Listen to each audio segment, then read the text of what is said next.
Everyone?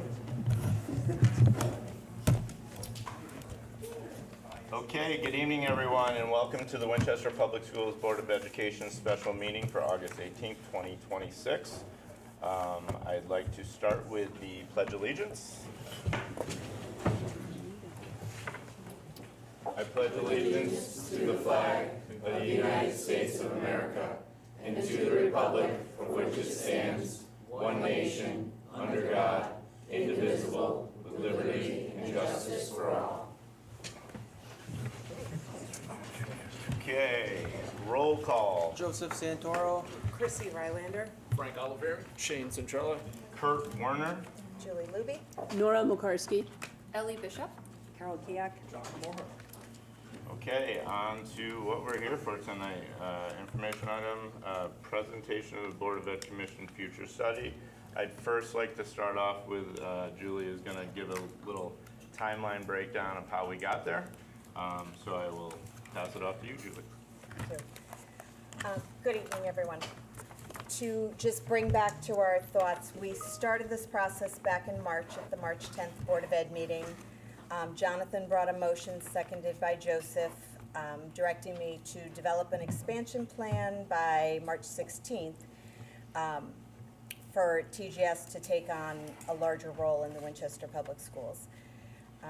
Chrissy offered an amendment, seconded by Ellie, and that was similar to, but expanded, was for me to engage third-party consultants to study the expansion, TGS's expansion, WPS providing secondary, building something or other scenarios by September 8th. That motion passed 9-0 and began this process. That was March 10th. Immediately following, as soon as March 12th, I emailed CAPS, the Connecticut Association of Public School Superintendents, looking for recommendations, asked around with colleagues, sent notes to people I knew, asking for recommendations of who might be good at something like this. My thought was that we needed someone who knew school finance, probably a retired superintendent, because there'd be a lot of background learning if you didn't have similar experience. I got two strong leads in that process and pursued both. In April, I interviewed the consultants who are here this evening, Dr. Tom McMorrin and Dr. Jack Zamery, together. Initially, both names had been recommended. I reached out to Dr. Zamery, who said, yeah, that's something I might be interested in. Let's meet and talk about it. I'd love to include my colleague, Dr. McMorrin, who had also been recommended, so that made sense. There was another person as well who was recommended. I met with him as well. He too said, oh, that sounds interesting. I'd love to include my colleague, and had another person in mind. Shortly after that meeting, the other candidate withdrew, explaining that he works at Central Connecticut and they were expanding his role, and it wasn't, he thought he wouldn't have the capacity to complete the study in the timeline. We had committee meetings in late April, at which I brought the resumes of both consultants and shared them with the board. We discussed some of the things that made these two a really good fit for us. Dr. Zamery is currently in retirement, a half-time superintendent in Basra, where they have a very positive relationship with an endowed academy, Norwich Free Academy, which I think we all agreed meant that the learning curve would be so much better because he already understood how endowed academies work. And Dr. McMorrin, who is a retired superintendent as well, in a regional district, so has that piece of it as well as school construction in his repertoire. So we thought, good fit. And the study launched in May. It was intended to be completed by September 8th at the request of the board. We asked the consultants to bump that back a little bit, which is how we're here tonight. So that kind of gets us to today. And I just want to share one other fun fact, entirely unrelated, but we got exciting news yesterday. The state of Connecticut had offered, right at the very end of the school year, a grant opportunity for special education expansion. And we wrote an application. Kathy Gabrielson, did you get one as well? 50 grand, yeah. How much? 50 grand. 50 grand. So the largest grant you could ask for and receive was $350,000, which is what we got. Yeah, I know. So, that was great news. We wrote the grant to create and staff our 18 to 22-year-old program that we've been discussing. There's a grantors conference, I think it's later this week, that we need to attend and listen to, because since the time that we wrote it, the place that we wrote it, assuming we would use, is no longer available. So we have to find out what the rules are. Do you have to spend it all in 1 year? Can you spend it over 2 years? Because some of that was not made clear in the application process. So we have a little bit to learn on how it's going to work and how we can best utilize it, but we're very excited about that. So totally off topic, but we found out yesterday, and I just had to tell you. So. Perfect. Thank you for that timeline and the information. Okay, let's bring up, so what we're gonna do, the reason the seats in front are reserved, our board is gonna move to the front row. We're gonna bring Jack and Thomas up front here so they can face the camera as they do the presentation. So give us a couple minutes to do that, and we will get to this.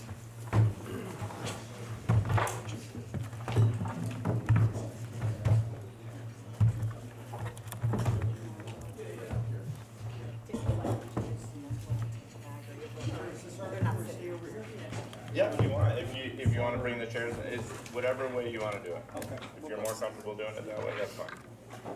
So they're just gonna sit from the, talk from that side. Here, if that's all right? Yeah. Yeah, I if don't you just think wanna they'll show turn- up on camera, though. Oh, We okay. look better that way. Maybe? Oh, maybe they will. No, you're right. They show. Yeah, you usually see the back of people. Green is go. Thank you. Okay. Green is good, got it.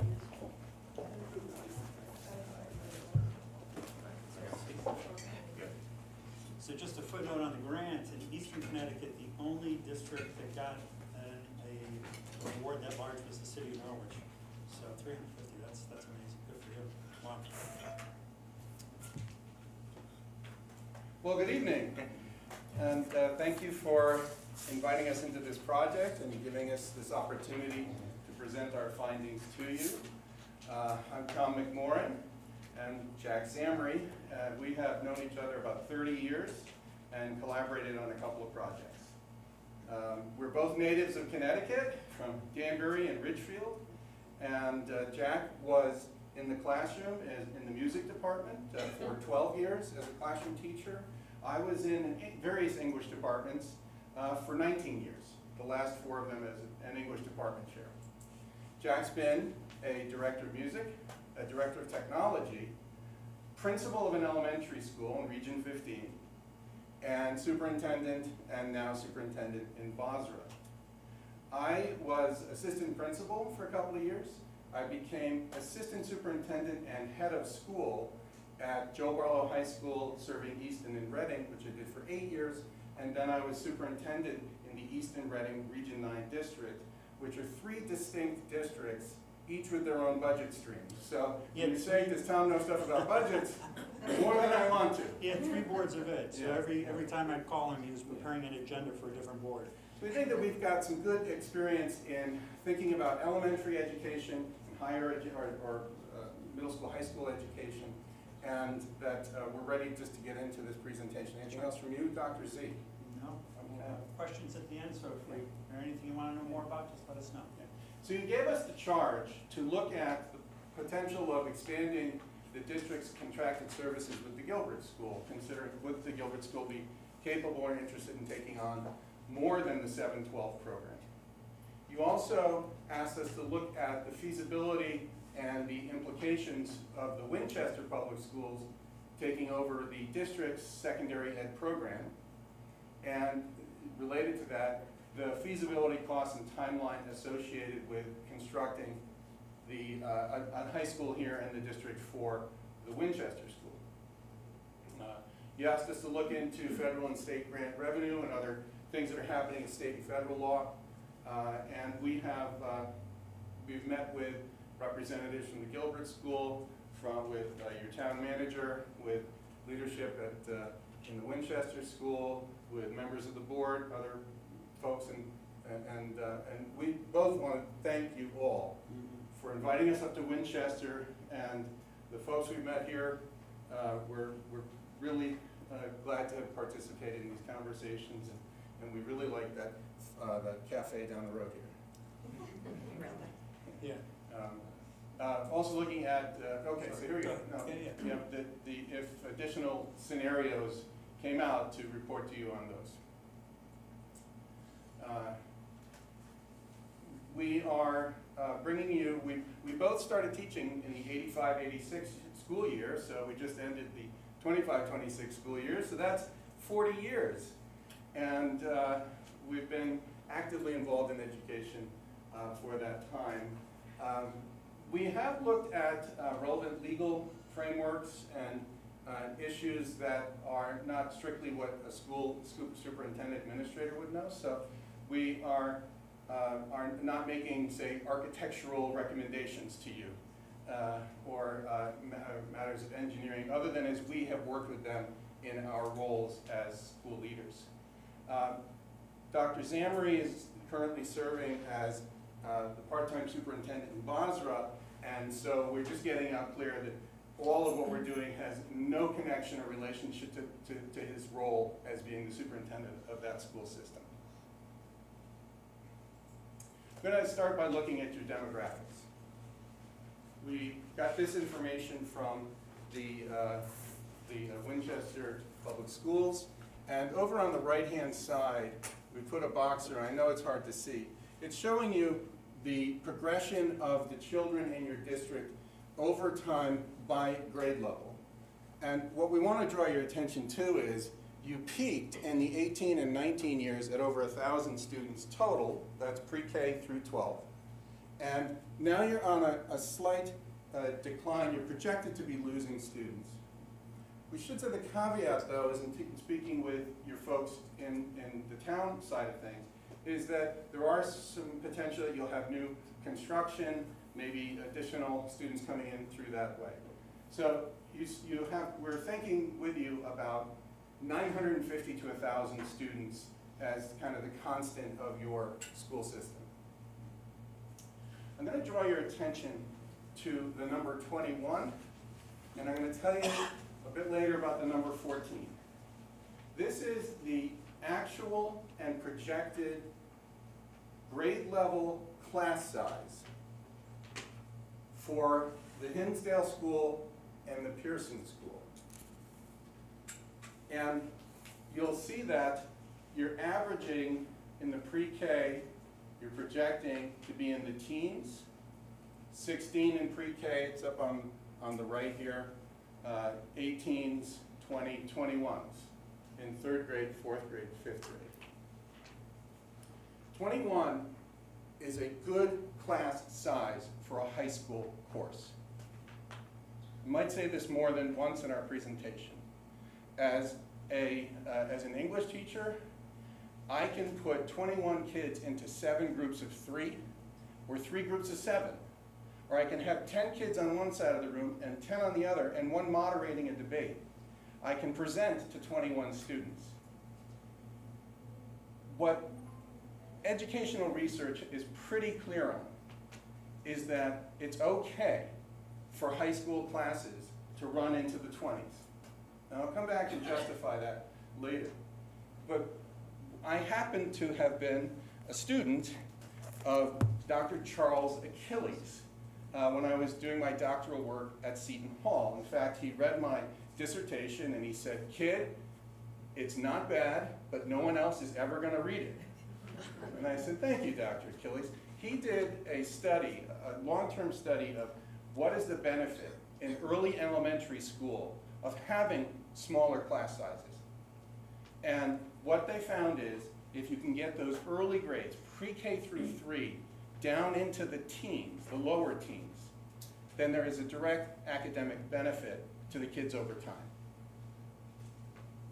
So what caught our eyes is that in the Pearson School, you're running into the low 20s, and these are such a critically important time, 3rd grade, 4th grade, 5th grade. Your own literacy experts can tell you that if we don't have a good handle on reading competency, decoding and reading by the end of 5th grade, at that point you just have to catch up. So one of the things we want to think about with you is, where is it best to have the smaller class size? And we're going to suggest that your numbers in Hinsdale and Pearson are starting, they're not unmanageable, but they are a little high. I looked at this information that we got from the Gilbert School, looking at the teachers in each of your departments, English on the top, math. This is in the same order that the document was presented to us. And the number of students assigned to each teacher. And then we looked also at your class size at the high school. The average class size at the high school is 14 and a half. That's the number I want in your elementary schools. When I was English department chair, a job I had at Ridgefield High School, I taught a reduced load because I had 23 English teachers to manage. And that's a school, that high school had 1,700 kids in it, so it was a different size than yours. Teaching as a department chair, I had 3 classes. I never had fewer than 70 students. When I was, if we think about a teacher in general, teacher generally teaches 5 classes a day, 20 to 20, at the high school, 20 to 25 students. And so 100 to 125 students is not an unreasonable number, not that I'm encouraging 125. What I wanted to see was, as a teacher to a group of students, how much time do I have to personalize my response to their work? If I have 88 students, like one of your English teachers, or versus if I have 65, it gives me a lot of time to work with and on the kids. Think of it this way, if I have 100 essays that I take home, and I'm going to spend 15 minutes on each one, that's 1,500 minutes that I've got to find. These are favorable numbers. I want to suggest that there's room to consider class size as a strategy when there are additional class sizes to, additional strategies to think about. I've talked to Dr. Luby about this, and this is a sidebar in our presentation. I want to suggest that instead of using what we call zero-based budgeting, you consider evidence-based budgeting. And the people that have really the lead in our profession on this are Alan Auden and Lawrence Pikus. And they did something I think is pretty clever. I've got a few books here, so we're done if you want to take a picture of the cover. This is Alan Auden's book, Improving Student Learning When Budgets Are Tight. Your budget is tight, it's going to get a lot tighter. They looked at high-performing districts. What were they doing? Not rich districts, high-performing districts. What were they doing that allowed them to achieve measurable success for their students? And they came up with about a dozen strategies, and they said, build your finances to support the strategies. That's not typical budgeting is, let's take what we have and push it by 2% and hope we get that. This is for the board.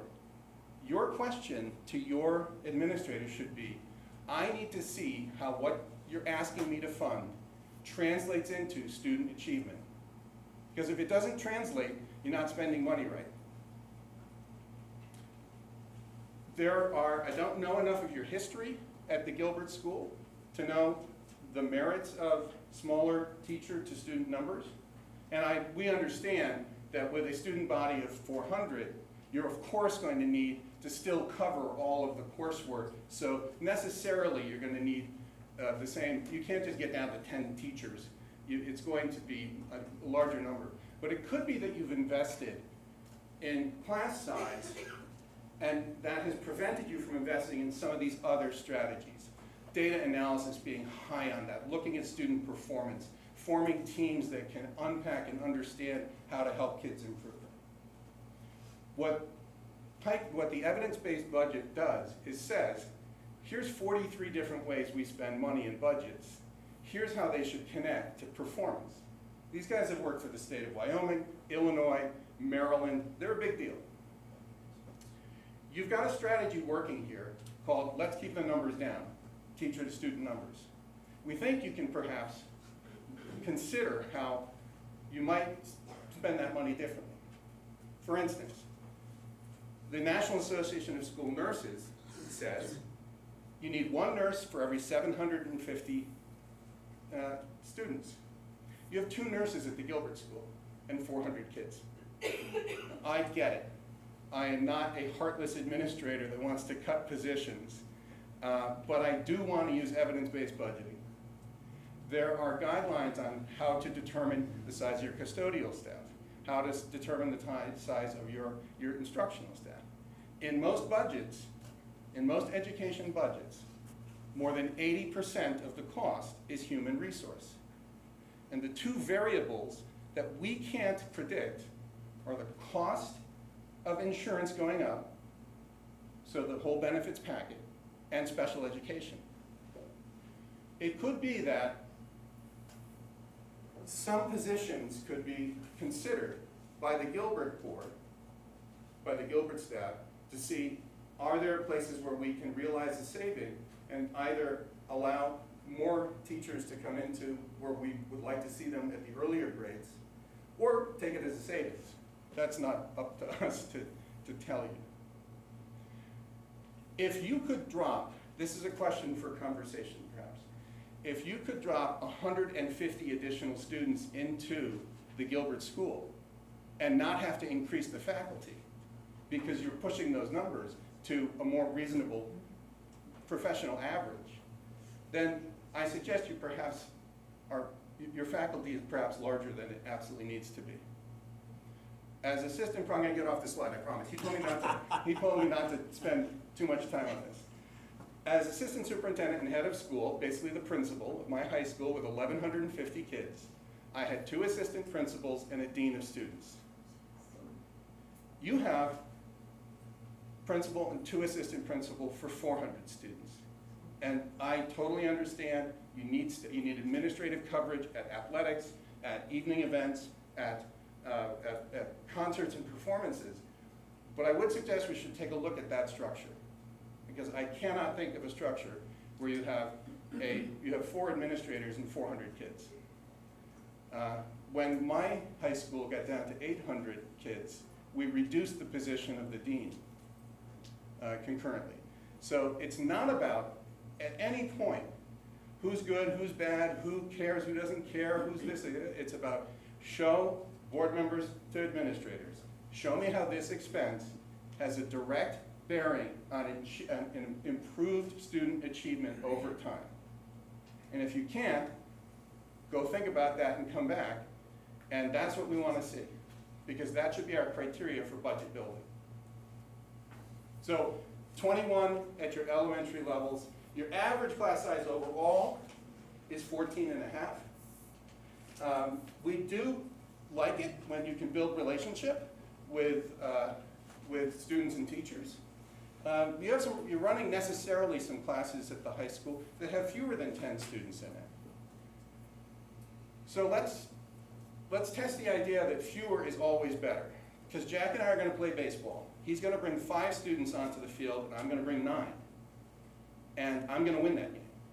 So it is not always the case that you must necessarily have the smallest number of students to teachers. How can you spend that money in a measurable way to improve student achievement? Okay. So continuing with the demographics, this is a different sector of the demographics. This is regarding the number of sending towns to Connecticut's endowed academies. On the left column there is the Gilbert School. Winchester is a sending town, and then there are international students.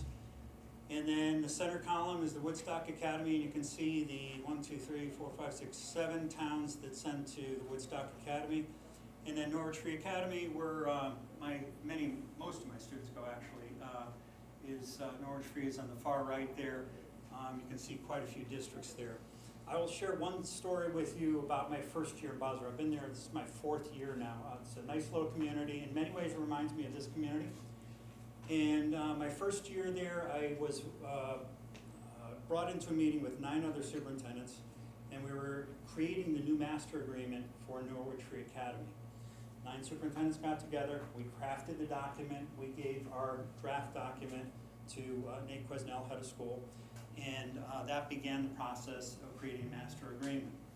The reason why that process went that way, and that was a new format, was because prior to Nate being head of school, there were market increases from Norwich Free Academy. My board and these other 9 boards got very upset about that. One of the increases was 6%. And so the board said, we're not doing this anymore. And because my district has 4 designated high schools, we can do that. We have leverage. We have the means to be able to say to Norwich Free Academy, look, you're going to control your prices or we're going elsewhere. The endowed academies have evolved to work in a free market economy, but there has to be a market. And when you only have one sending district, there is no market. It's kind of like if you go to the car dealer and you say to the car dealer, you know what, you're the only dealership I'm going to, I want you to give me a good price. You know how that's going to go. It's not going to go so well. Versus if you go to the car dealership and you say, look, I've been to 2 others and they're doing better than you are, they're going to change their tune. That's the way free market, that's the way capitalism works. And it's an important point for us to consider as we go through this presentation. On the flip side, the number of designated high schools for Winchester. So this one was the receiving to the Gilbert School. Now this is the sending from Winchester. You have 1 designated high school. So that scenario I just shared with you in terms of the free market, your market is restricted to 1. There really is no market. So we're going to give you some baseline data student performance because this is another important part of the market. What are you getting for the money that you're expending?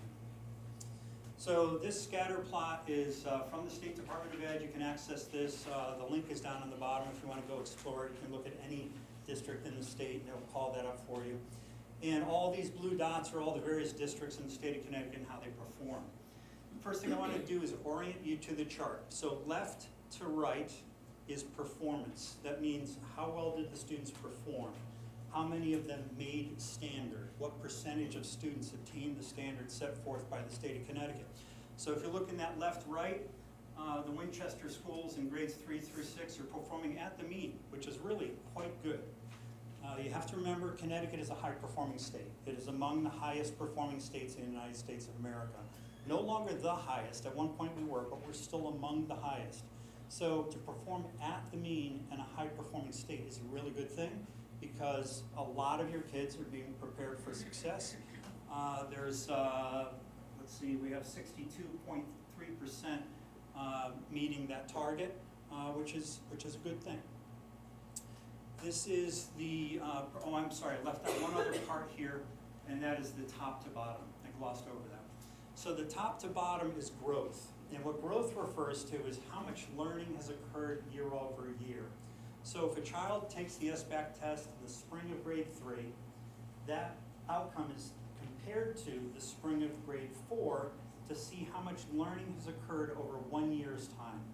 That measure, top to bottom, is really the most important measure of teaching and learning because it shows how much the child has learned within a year. Versus performance, if you're lucky and you get a class of really high-performing kids that come in and they skate along for the year, they started super high, they can conceivably get gold again without learning that much because they started high and they just, got up a little bit more. Versus if you get a low class and all of them cover more than a year's content in a year, that's a big deal, and it does happen.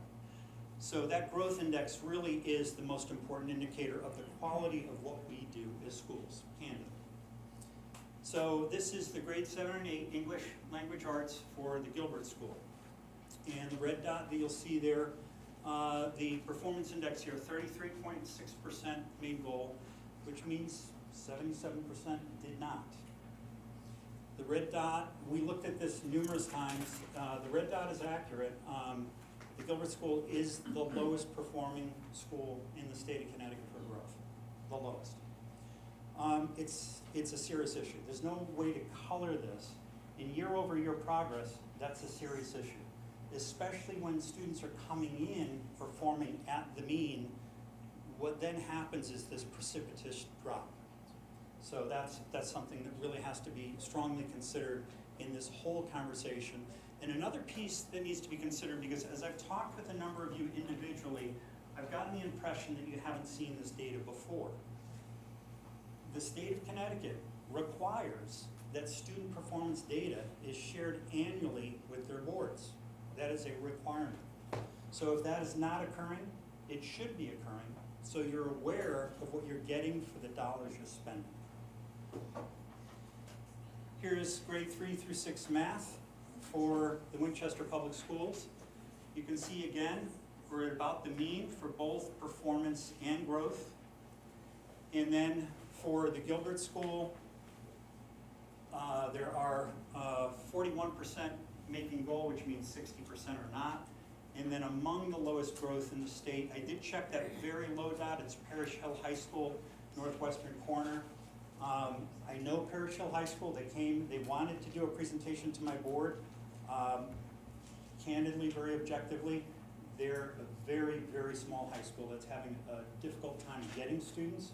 They came to my board, they wanted to present, and they wanted to offer free transportation for my students to go to the high school. My board did not want to consider it. And a large part of the reason why my board did not want to consider that is because of that. Here we have next generation accountability, and I'm going to hand this over to my esteemed colleague.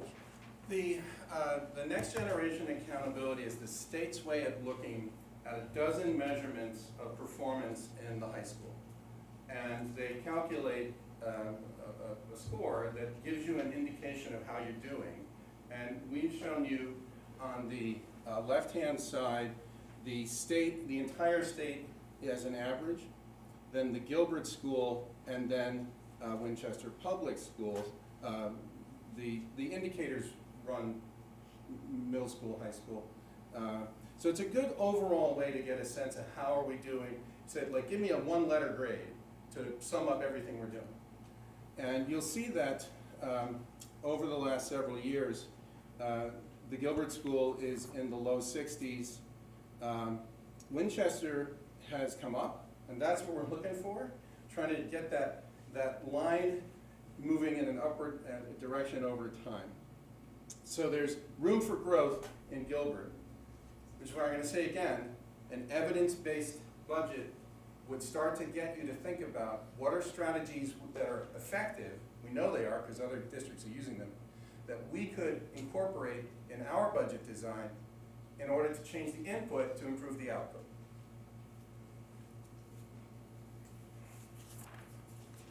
It's going to take us a couple of minutes to explain this to you. I'm an English teacher, so concision is not necessarily my big thing. The state of Connecticut has 169 municipalities. They calculate your town's capacity to support your public works. We call that the adjusted, equalized, net grand list per capita. It's a way to say which towns can afford things and which towns can't. You are the... Referred to as the angelic. Yeah, we call it the angelic rating. Sometimes it's demonic angel, but it's definitely an angel. Of 169, the state of Connecticut says Winchester's capacity is 149th.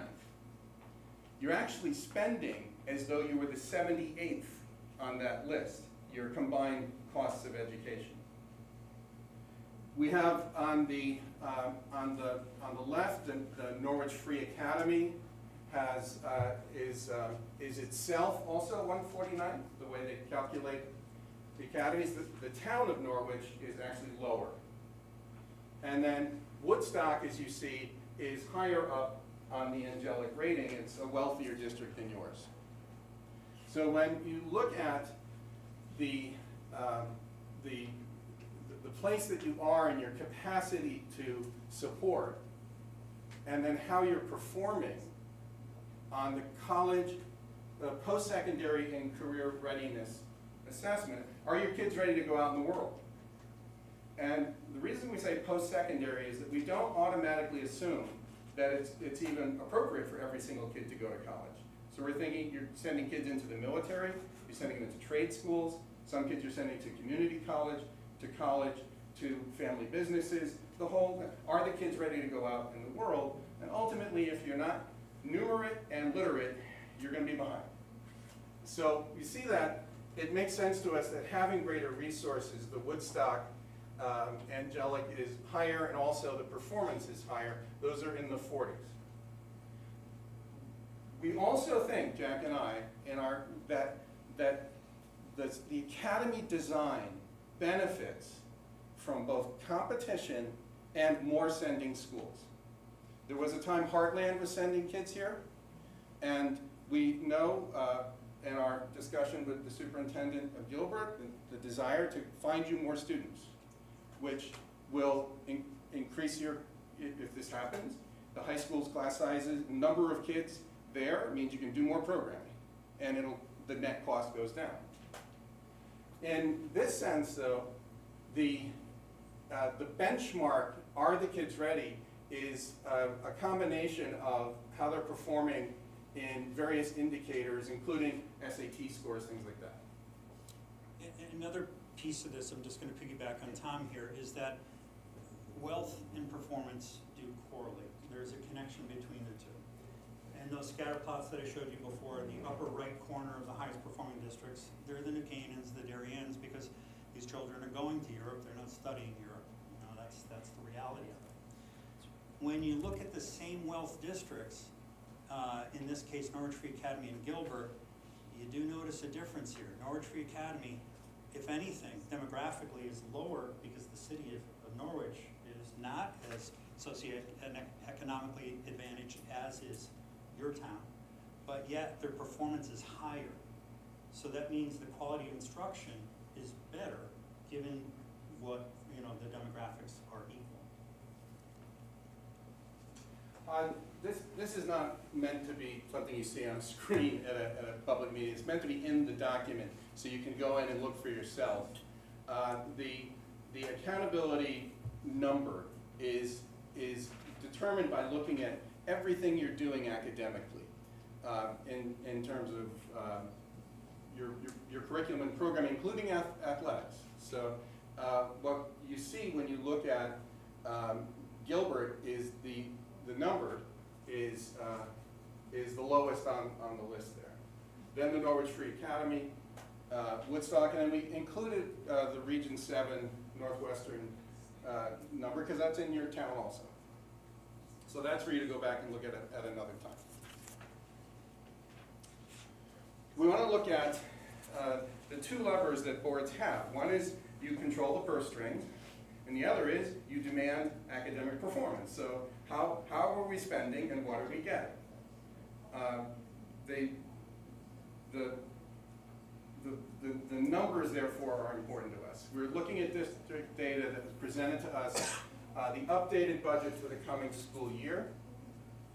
We see that the district is spending, with the capital planning included, the per pupil student number comes out to $18,500. Gilbert is $27,000. That includes your special education costs. And then, yeah. The, what am I looking at here, Jack? Oh, the Gilbert School. Yep. Without special education is $23,000. So you get a $5,000 per kid difference between your two lower schools and the higher school.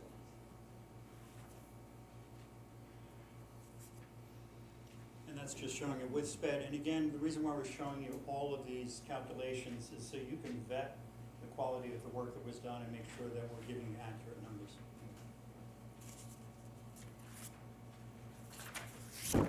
So one of the things you'll see is we talk a lot about the year 24, 25, and the reason why we do that, and the predominance of the rest of this presentation will be from that year, is because virtually all the files we need are publicly available, so we're able to access them, and we want to keep an equal playing field for everybody involved by having the same year of information.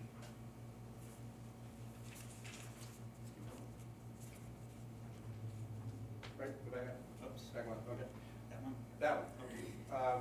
This is data we got from your town manager, and it shows your town appropriation, the amount that went to the Winchester School in the middle, and then the Gilbert School on the right, over time.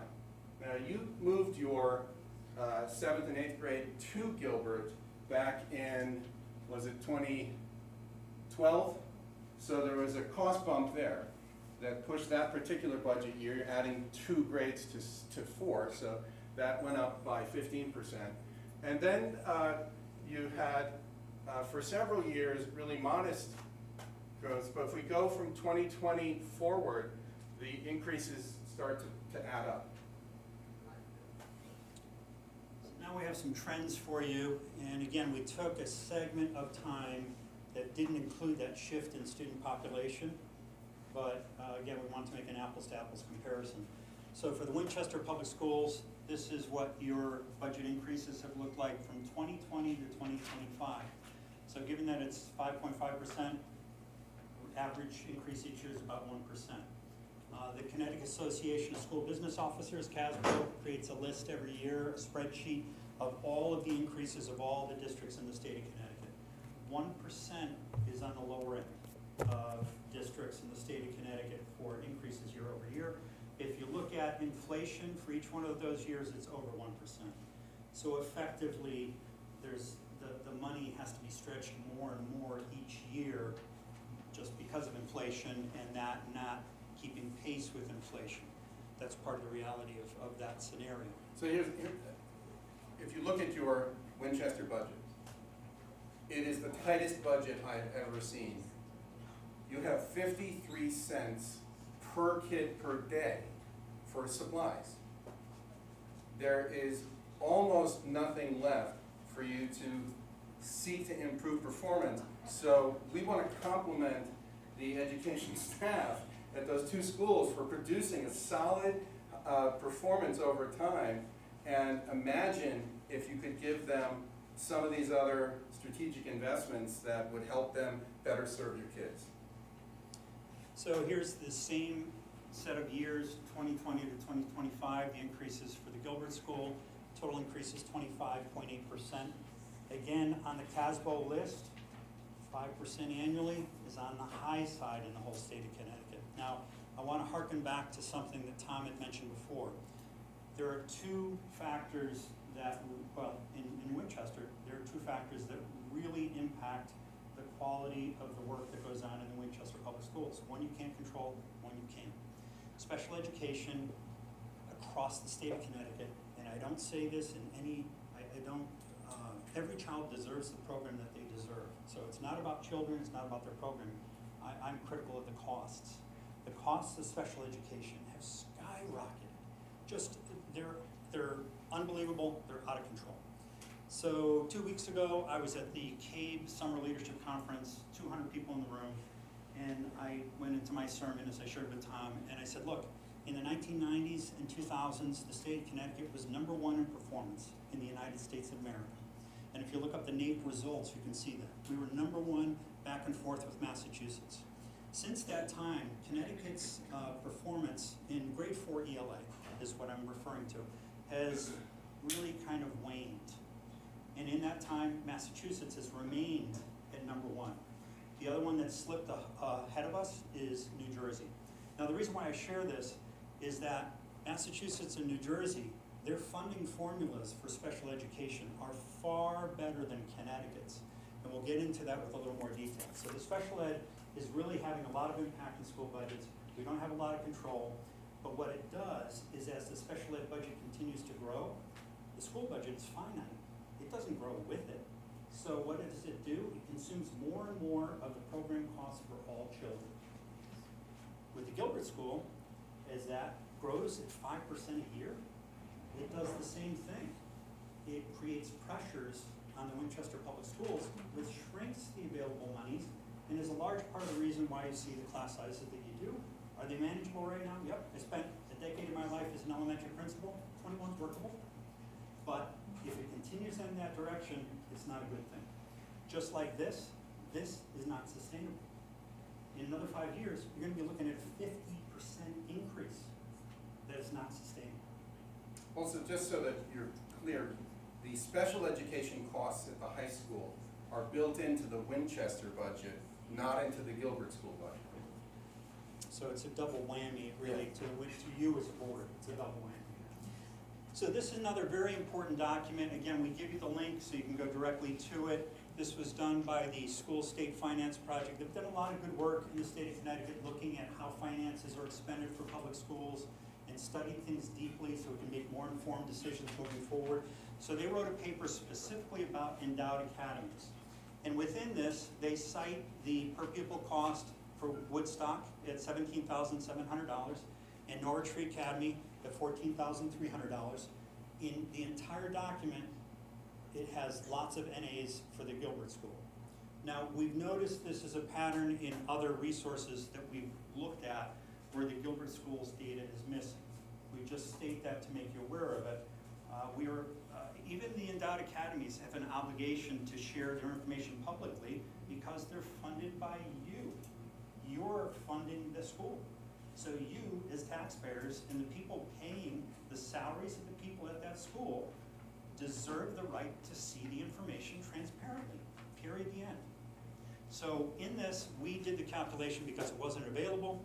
The per pupil for 24-25 for the Gilbert School is $19,652. So what we created is a scatter plot here. The vertical side, from bottom to top, is highest performance. So you can see the Woodstock Academy is the highest performance of the academies. Norwich Free Academy is the second highest performing, and the third out of 3 performance is the Gilbert School. And then cost is left to right, and the Gilbert School is the highest cost, lowest performing of the 3 endowed academies. All right, now we get into answering the questions from the Board of Education. The first action item is expansion of the district's contracted services with the Gilbert School. So we took a look at the state statutes on this, and this is directly from the statutes. The statute speaks to high school for endowed academy. There is no language regarding the endowed academies serving anything other than high schools. It doesn't exist in the statutes. The second bullet here, the addition of grades 7 and 8 at the Gilbert School required permission by the Connecticut State Department of Education. You received special permission for that purpose. It's the only endowed academy that has that permission. And then lastly, when Tom and I met with Mike Susi, the head of school for the Gilbert School, and Holly Cassidy, the board chair, they indicated that their educational model is not designed to absorb the PK-6 population. So from their perspective, not something they saw as the right thing to do. Also, we have this email that came from lead counsel from the Connecticut State Department of Education. And if my eyes were better, I would read that line to you. I can see it here. Under current law, Winchester would not be able to outsource all educational services to the Gilbert School. So from the lead attorney at the Connecticut State Department of Education, they don't see law supporting that decision. Board action item number 2. We are charged with understanding the feasibility and implications of Winchester Public Schools assuming operation of the district's secondary education program. So we looked at that. We had some discussions with the superintendent, business manager, explored some of the history. So can you fit the PK to 12 in your 2 buildings? No, but grades 7 and 8 could be absorbed back into the Winchester Public Schools. They were there previously. Population hasn't grown, so it's conceivable. The appropriate resources are there to support the 7 and 8 population. You have the laboratories that you would need for 7th, 8th grade math. And science. I want to step off of Tom presenting. Tom, whose doctoral research is middle school to high school transition planning, and suggest that you think about the value of, I guess I am weighing in, but as an educational researcher, it is to the social benefit of your 7th and 8th graders to be the oldest kids in their school in this transition period. The faculty expects more of 8th graders because they're the oldest kids in your middle school, and they give them greater responsibility. When the transition comes, as you have it, from 6 to 7, they get to be the little kids for 3 years. So I think there's an academic consideration as well as a fiscal consideration. But strictly answering the question, you could. We're not recommending that, we're just saying it's feasible. You want to continue on the others? This is yours.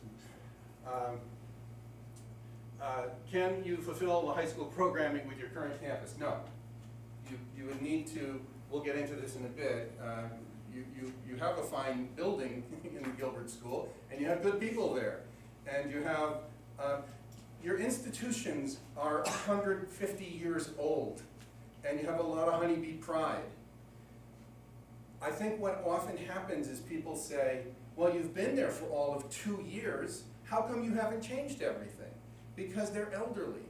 So you're thinking about your programming and what inputs do we need to change to improve the outputs. But in our meeting with all of you, we think you have the desire to make this thing work. And you have the core competencies, and you have professional respect. When kids are involved, people's emotions get involved also. But you've got good folks working for you in both schools, in all 3 schools, in both administrations. Your high school students cannot come back to the Hinsdale School. So that's the question you really posed to us, was Gilbert or something else? Yep. Third action item from the Board of Ed, the feasibility cost and timeline associated with constructing and operating a district-run high school. So we had a number of meetings around this, and our first one was with the town manager, and one of the questions we asked of the town manager, Paul Harrington, is whether or not the town has available land. And he said yes, there is available land for that purpose, should the board choose to go in that direction. That he told us very clearly. So the feasibility of the process, it is a long process. It takes roughly 5 years, start to finish. There's a lot to it. Tom has been through it at Joe Barlow High School, and a very challenging one at that he walked into already underway. And there's significant variability in the timeline depending on factors like the acquisition of land, the preparation of the site, etc. The base reimbursement rate for the Winchester Public Schools is 70.83% reimbursement for construction. But there is more here, and there are bump ups for various facets that are added to a project, and I've highlighted a few of those. It is absolutely conceivable that 80% reimbursement could be realized. A new law was just introduced this year for next that reimbursement cannot go beyond 80%. So the new maximum is 80%. That could be realized by the Winchester Board if you chose to construct a new school. And we did some comparisons just to kind of triangulate and verify that the information that we had for projected cost was accurate. So these are the most recent builds of smaller high schools. One is the Morgan School in Madison, very beautiful school. They did a land exchange. And how many of you have been to the outlets there? They swap lands, but my wife has, so you might see her there at some point. But they did a land swap for the school, and they have a brand new site, largely paid for by the folks who did the development by the outlets. And then North Branford High School is another one, and that was $70 million as ballpark numbers. And these are a little bit bigger than what you would need, but they are newer projects to make a comparison. And then we have this email that was shared, and it projects a cost for a high school here in Winchester at $65 to $68.5 million. So that's right in line with those other estimates. That number within that area, barring future inflation. You know, if this thing doesn't start for 3 or 4 years, inflation's going to continue to go up. But that number is a good approximation of $65 to $68 million. That, just so we understand, does not include staffing costs, within the total project. And now we have the Board of Ed action item, and this is potential changes to federal and state grant revenue. And that new grant that just was attained is amazing. That's just something to be incredibly proud of. So this is the educational cost sharing from the state of Connecticut. It's virtually unchanged for 20 years. And this has been one of the things I've been very angry about, quite honestly. You know, we pay our state tax dollars, and we're not seeing a return back to our schools for what we're expending here. And the state has continued to offer their mandates over and over and over, most of which are unfunded. So who pays for them? You do. So that is not a positive trend, and there's a little more about that in the next couple slides. The special ed, this is part of what I had shared with Cade a couple weeks ago, what I referred to before. All of our laws regarding special education come from the federal level. That's where they all come from. IDEA is a federal law, the Individuals with Disabilities Educations Act. 40% of all those costs are supposed to be paid for by the federal government. They've never been paid at 40% by the federal government. The mandates come from the Fed, the money does not. The max we've been funded is about 15%, so generally 25% underfunded. Who pays for that? You do, as a town. The state of Connecticut, educational cost sharing, no increase in over 20 years. So to keep track with inflation, who pays for the difference? You do, as a municipality. And the trend continues here.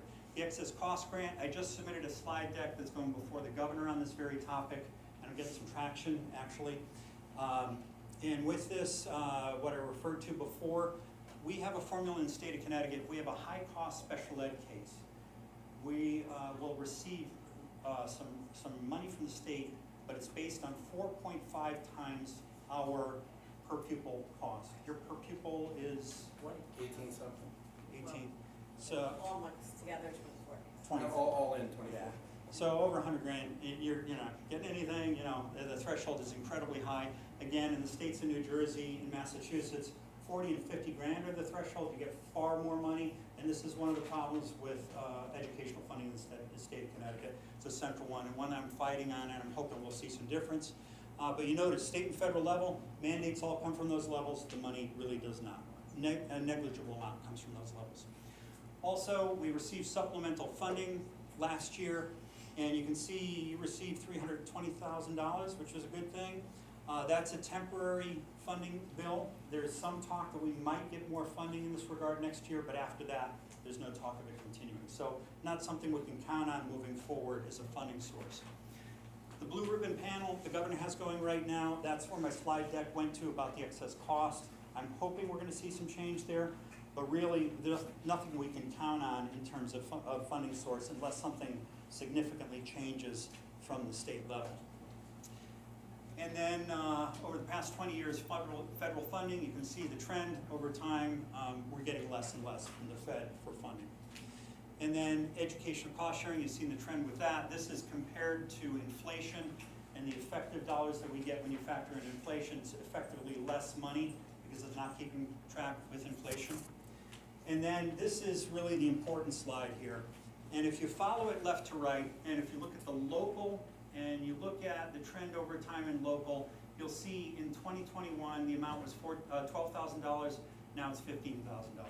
So the local cost has gone up. State cost, federal cost, the trend is downward in both. So this is a really important point in the funding formula for you as a board, is that as the state and Fed continue to pull back, the only place that it can be, things can be kept together is by the municipal level picking up more and more of it. And boards across the state of Connecticut are struggling with this. It's the only way to keep things going is the municipal funding, and it continues to put the squeeze on how things work at the municipal level. So the short story here is while federal and state education funding is decreasing, mandates are not. So I've worked with 3 boards of ed concurrently in my other job. I'd like the public to know, I'm speaking to the public, being a member of the Board of Education is the single most challenging volunteer job in the town. And very often, because our kids are involved, your board members they're just trying to go through the supermarket and they get to hear a lot of intense emotions from people. It's the local control there are other towns, states that don't do this. We do it. I think it's incredibly valuable because these folks here have a huge task that they've taken on. Please be nice to them and to each other. As a budget manager, I have to pay the special education bill, and the state's really not gonna help me. So I've gotta take that off the top. I've gotta take the variance in insurance. I've got to try to maintain programs. So what often happens is you don't give up your electives at the high school that are the most intellectually challenging to the kids, and you pay the other costs, and the programming you can do for the kids in the middle of your distribution gets smaller and smaller. That's why we want you to think about, do I need every staff person? Can I show how every person on this staff is contributing to the well-being and the academic achievement of our kids? Because that's my biggest cost. That's 82% of the dollars I have to spend. At the end of the day, as a superintendent, I have about 1% that I can actually put towards the benefit of continuous improvement of the program. And it's the 1% that gets cut in the last meeting every single time. So let's think about all the kids' needs. Special needs, absolutely. Gifted kids, kids with talent, but just kids need stuff too. The other thing I want to sneak in is I was at Ridgefield High School as one of the assistant principals when we doubled the size of the building. Building while a program is going on has a huge impact on the faculty, the staff, the community, and the kids. The reason I got hired over at Joe Barlow High School was they were at the end of a building project, and so they weren't interested in my curricular knowledge, they were interested in what I knew about heating and ventilation duct. But if you do go down that road, then make sure you are factoring in the cost of having a professional manager to take care of all of the building project, because it will consume your administrators if you don't. Now we're moving on to the next item. Yeah, challenges from the state and federal law on town statutes. So we took a look at a few items here, this being the most important one. And I'm gonna go right to left on this. So the orange bubble on the right refers to the statutes related to endowed academies. And the key statement there is the underlined bold. They are privately governed and managed, is what an endowed academy is. So in this whole discussion, they're privately governed and managed. You don't have the same influence on the Gilbert School that you do through your board for the Winchester Public Schools. These are your elected officials through which you can create change and action.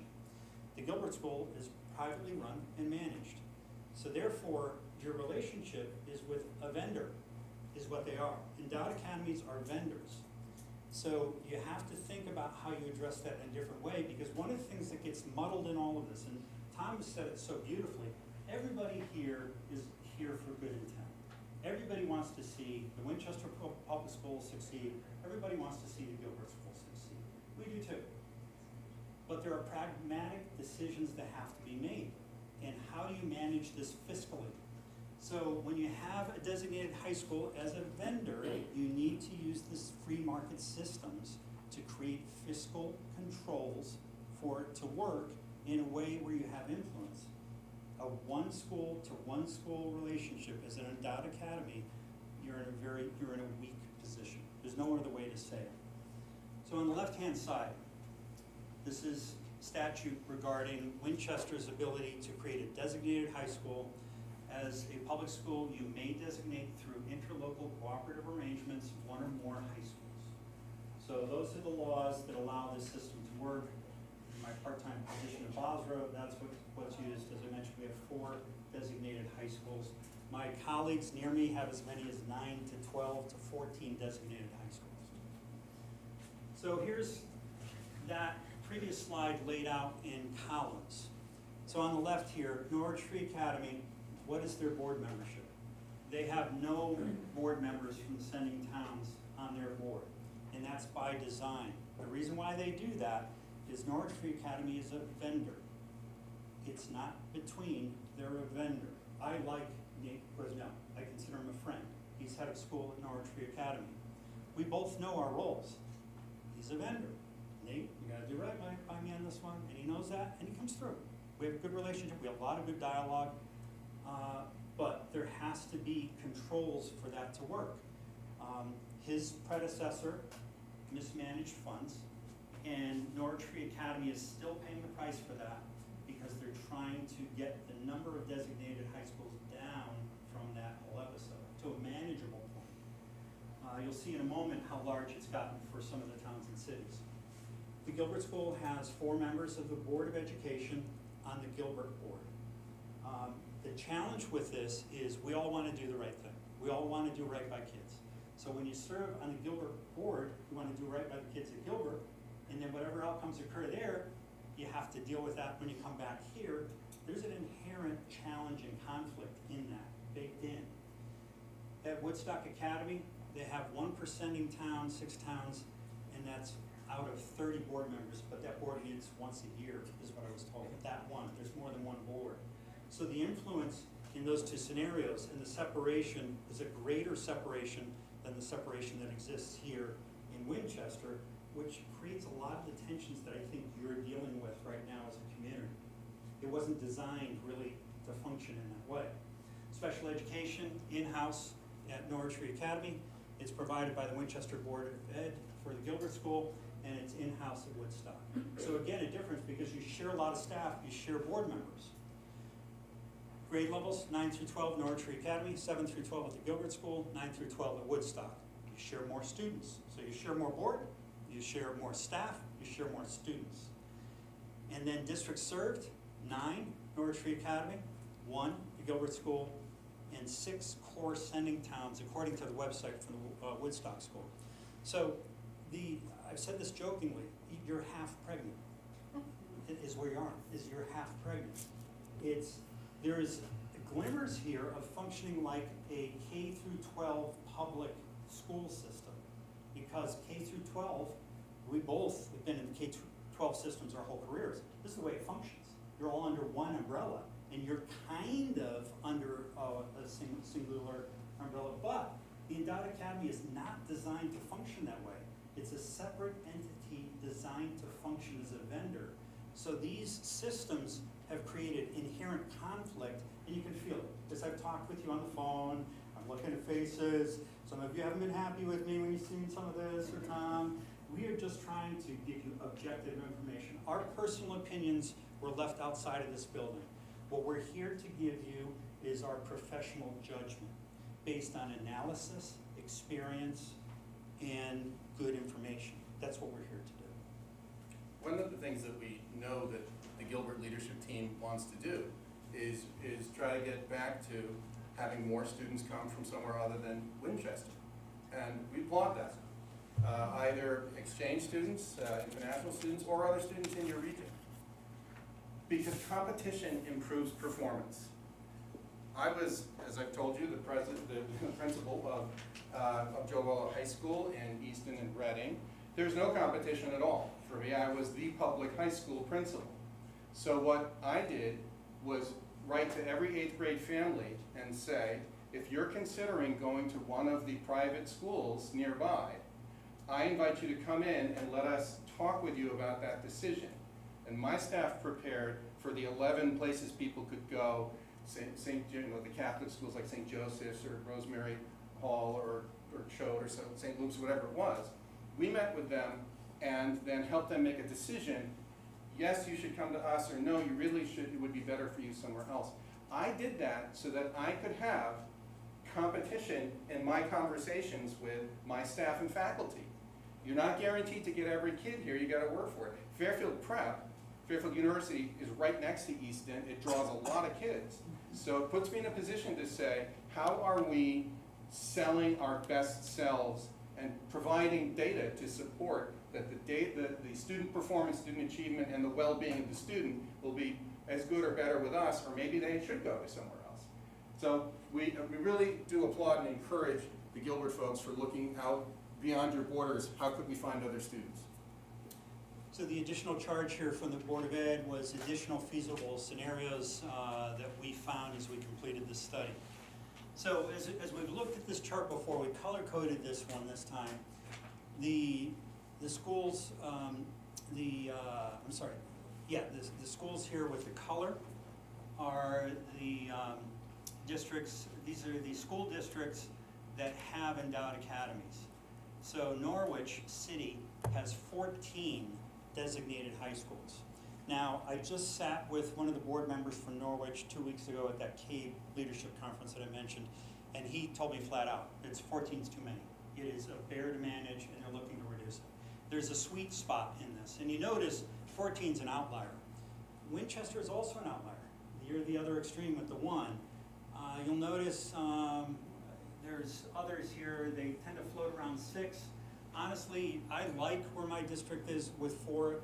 They list us at 10 because they include our magnets and charters, which, you know, the parents choose to send there. There are not a lot of students that go to that. So our 4 designated high schools that we deal with on an ongoing basis, we can maintain strong relationships with them because it's not an onerous number. And then from the Gilbert School side of it, as Tom was just saying, you know, when you have one town sending in, you don't get the same richness. Nate Quisnell at Norwich Free Academy, if he was standing here with us, he would tell you, if I didn't have the kids from Basra, my school wouldn't be the same. They make a really important contribution to the school. The city of Norwich is truly a city. My kids come from a rural setting. You put these kids together, they're very different, but that synergy is amazing, and the campus is a joy to be a part of because of the synergy amongst the various communities that comprise Norwich Free Academy.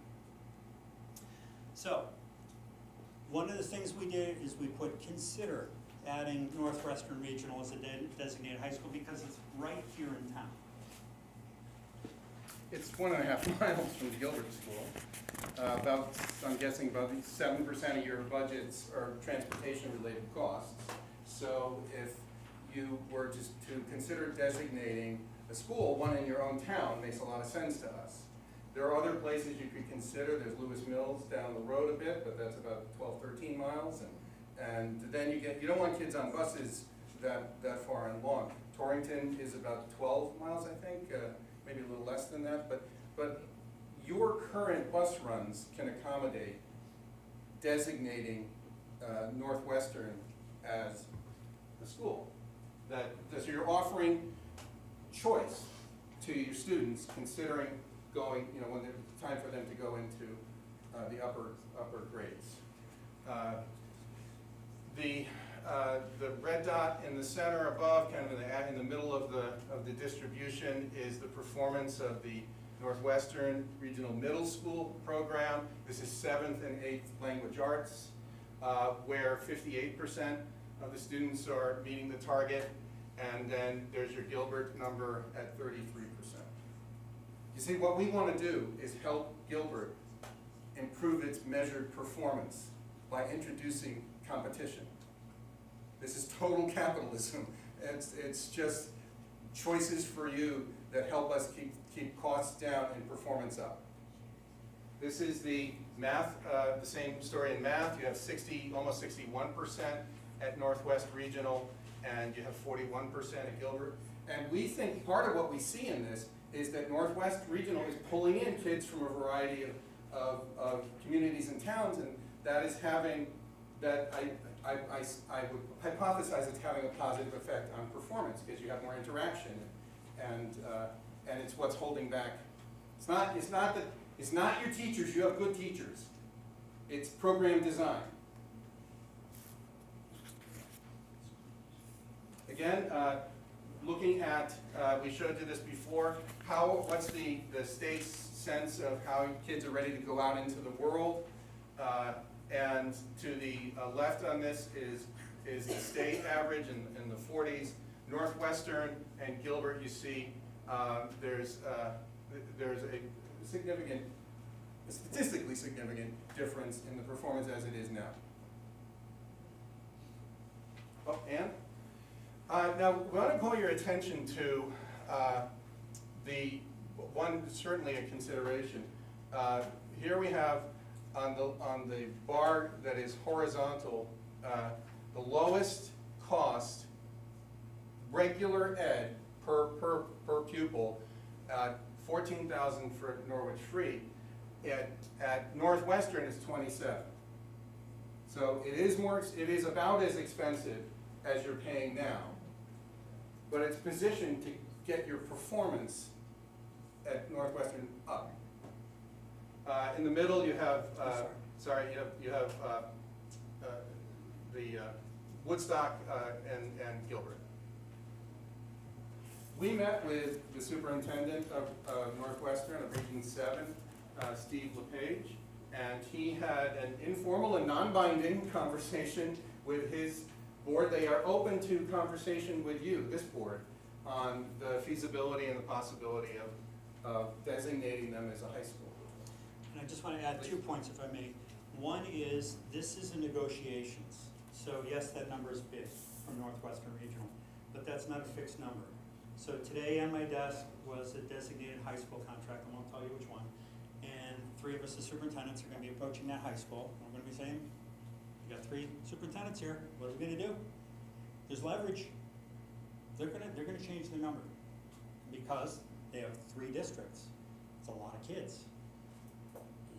Again, when you have a market, you can do that. The other thing I want to address is, I know that there's a rumor floating around that there would have to be a vote from each one of the towns regarding this occurring. That's a fallacy. That is not true. Boards of ed make these decisions all the time. You saw the list of designated high schools on there. You saw the list of designated districts.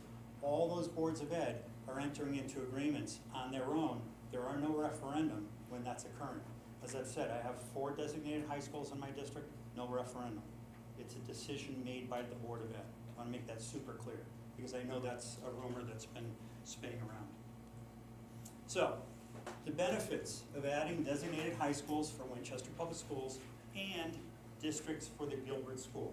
And this goes beyond what the board asked us to do.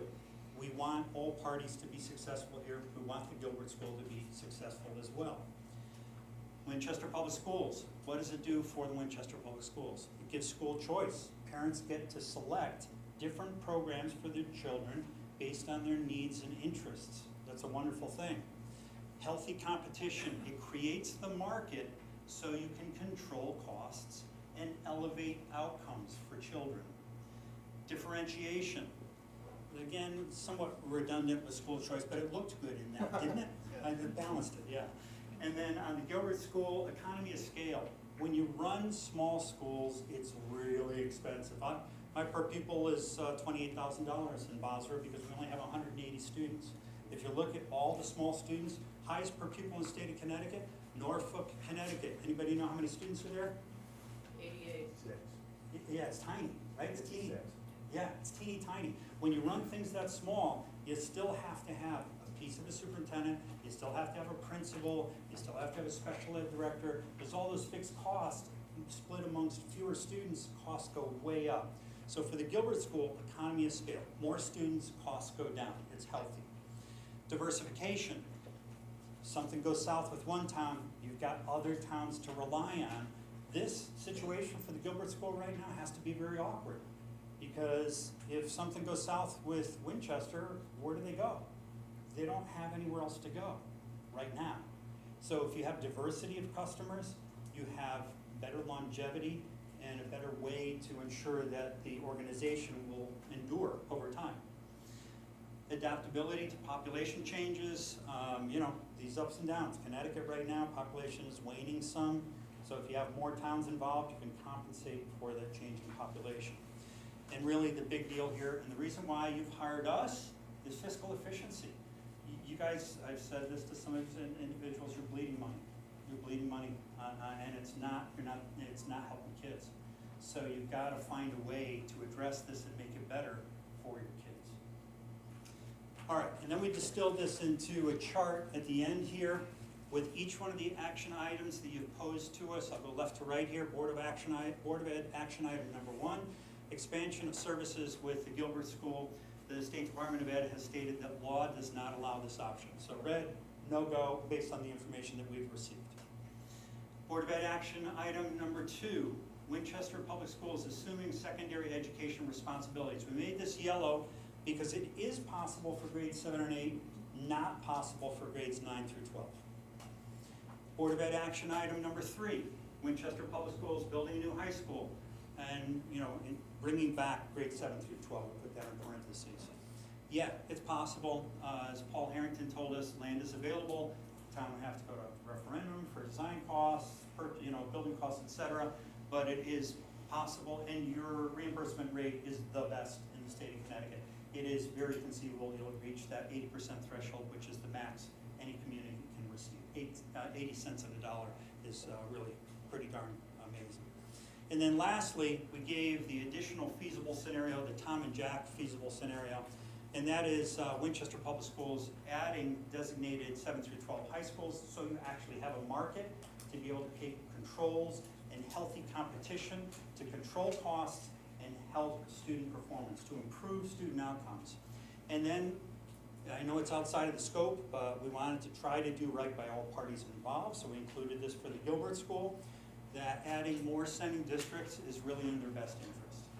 And then lastly, there's a hybrid in here, and that is combining action item number 2 and the additional feasible scenario, and meaning that if you chose, this is possible to do, we're not telling you what to do, but it is possible for you to bring back grades 7 and 8 and to add more designated high schools. It is possible to do both those things. You're in the end of the Second World War, when Japan is in shambles. The United States sent Edwards Deming, who was this expert in system design and manufacturing, to help Japan get back up on its feet. He was so good at that we drive Toyotas, Hondas, and Subarus, because he worked with their car industry. And he said, it's the system you design that is giving you what you've got. He also said, when you find yourself in a conflict, 95, he actually says in his writing, 96% of the problem is the system design, 4% is people. We tend to get emotional, we go, that jerk, that person, that guy doesn't care. That is not the case here. You guys care a lot. But your system is designed, as Dr. Zimmerman will say, to get the outcomes that you're currently attaining. So your system is designed right now in its current status to get these student outcomes. Your system is designed to get these high costs.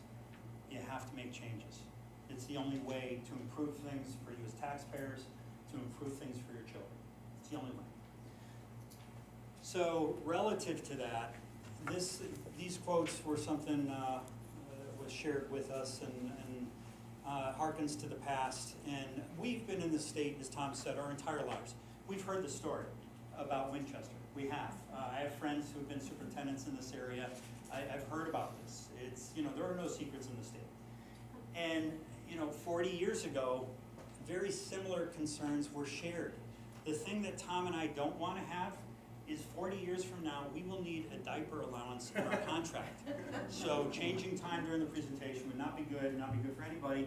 But really, this has been languishing. And change needs to be made so that we're not back in 40 years talking about this all over again. We don't have this in the presentation, and I promise we're almost there. So thank you for giving us such attention. Chicago, as you know, is a big sprawling place. Research was done on which schools were performing better than others within Chicago by these two researchers, Brick and Schneider. And what they found was where levels of trust within faculty was high, performance was high. Collective efficacy, yeah. And the 4 categories that they looked for was respect, competence, personal regard for others, and integrity. In our conversations with you, the competence and the integrity absolutely shows every conversation we've had. Because of the emotions, you've got to work on personal regard for others. I'm not saying you, I'm saying the system, and respect. So what we would encourage in the short-term action is just get together with your counterparts, get together with folks, and drink the coffee and have the conversation and realize that you have a shared vision that's so good that you can make it by changing your system. You can improve things for your kids. So last quote here. Teddy Roosevelt, in any moment of decision, the best thing you can do is the right thing, the next best thing you can do is the wrong thing, and the worst thing you can do is nothing. No matter which direction you choose to go as a community, there will be some temporary pain. But you're going to have to endure that temporary pain to get to an enduring better place. No matter which one of these scenarios you use or don't use, you have to do something. And that's going to be uncomfortable for a period of time. But if you're really intent on making education better for your children and making the fiscal circumstances better for all citizens, it's the only way to get there. So we are here to That take concludes our questions. presentation. Yeah, thank you for enduring this whole thing.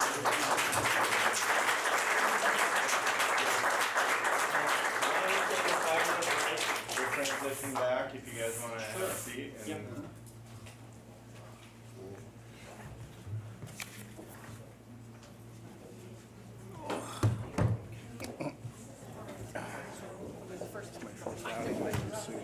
I like it.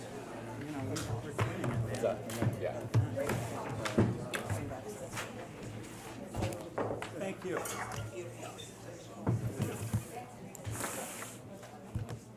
Frank, you want to hit that? Turn that off for now. Hi. Yes, please, yeah, yeah. His library is huge. It's true. This is the one that has the evidence-based budgeting out.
John?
Done that. All right, guys, if we could settle in. If everyone put their mics back on. You guys want to hit yours? Just tap.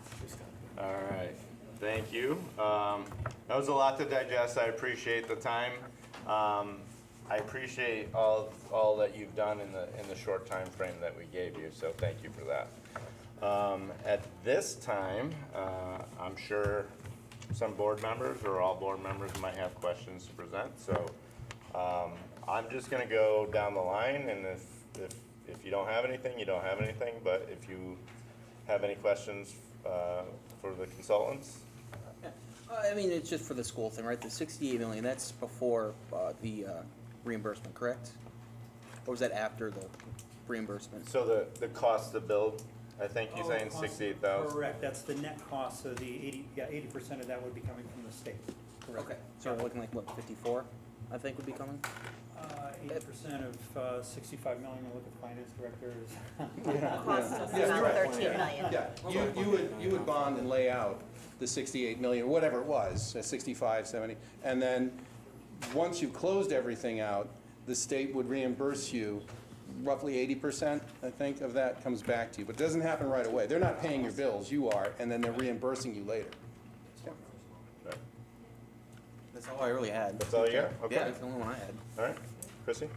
Okay, so I was wondering if you could give us a little insight on what the timeline and process would look like if we were to choose to designate more high schools. So it's largely up to you. If, I talked with Steve LePage again tonight, because one of the things that troubled both of us is whether or not the number he gave us, we asked for it to not include special ed. I talked to him tonight, he said, yeah, it didn't. But then when we looked up their per pupil, it was around that number, which is inclusive of special ed. That's So, would be one of my yeah, so questions. it's a little confusing, and again, this is where it goes beyond the consultant piece, and really, you as a board need to determine what you're gonna do and charge your superintendent. If you wanna explore designated high schools, it is, because it's a negotiations, it can be an executive session item, because you don't wanna divulge your, you know, what you're negotiating on. And, you know, the timeline of that is up to the process and the superintendent's meeting and talking together. The way that I've done it is the superintendents get together, we draft out an agreement, we work with our attorneys on both sides. We will keep our boards appraised in executive session, then ultimately bring a draft contract back to the board for approval, just as the other side does as well. And also too, I'm wondering what does the tuition agreement tend to look like between the sending districts and the endowed academies? You can Google the Norwich Free Academy Master Agreement. If you Google that, it'll come up. If for some reason you have a hard time finding it, they're all public documents. Have Julie send me an email and I'll get you the copy that we have. It's really pretty comprehensive.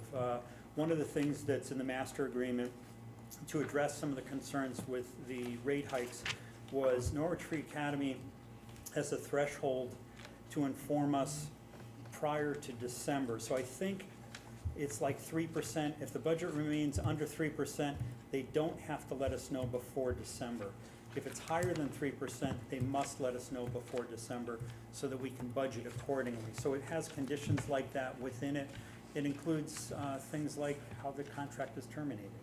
It includes things like how special ed costs are calculated. It's very comprehensive, probably 10 to 12 pages in total. Shipman and Goodwin, who I know is, I believe is your attorney, they've drafted the agreements that we all use in Eastern Connecticut. And I know, in speaking to you last Thursday, that the, having them tell you if it's more than 3% or less percent, that's a newer language that you guys came as the nine. Correct. That 6% superintendent. hike, yeah, Yeah. very, very, very well put. Yeah, the 6% hike, once that happened, all the boards said, we're not going through that again. You know, that kind of impact, we've got to work with our boards of finance, figure out what we're going to do, and we needed more response time, so we made sure that was in the contract.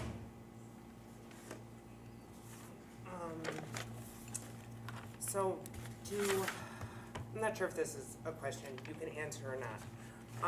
I was kind of wondering if any idea of like how long it might take for us to see any return if we were to build our own high school, where it would stop being.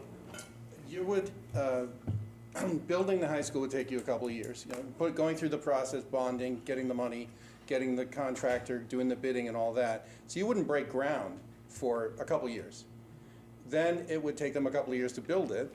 Well, I don't, some lengthy period of time. Let's think in terms of school years. It wouldn't be ready in a school year. Then what often happens is when there's a new building, you transition in the freshman class or whatever your lowest couple, you come in 7th and 8th or maybe 9, and then the next year 9, 10. And then so it's about probably a 6, 7, 8 year project. You could accelerate it to, you wouldn't be completed in, I think 4 years would be overly ambitious, but it will take you a while. But you already have perfectly good school here and another one right over a mile and a half away. Yeah.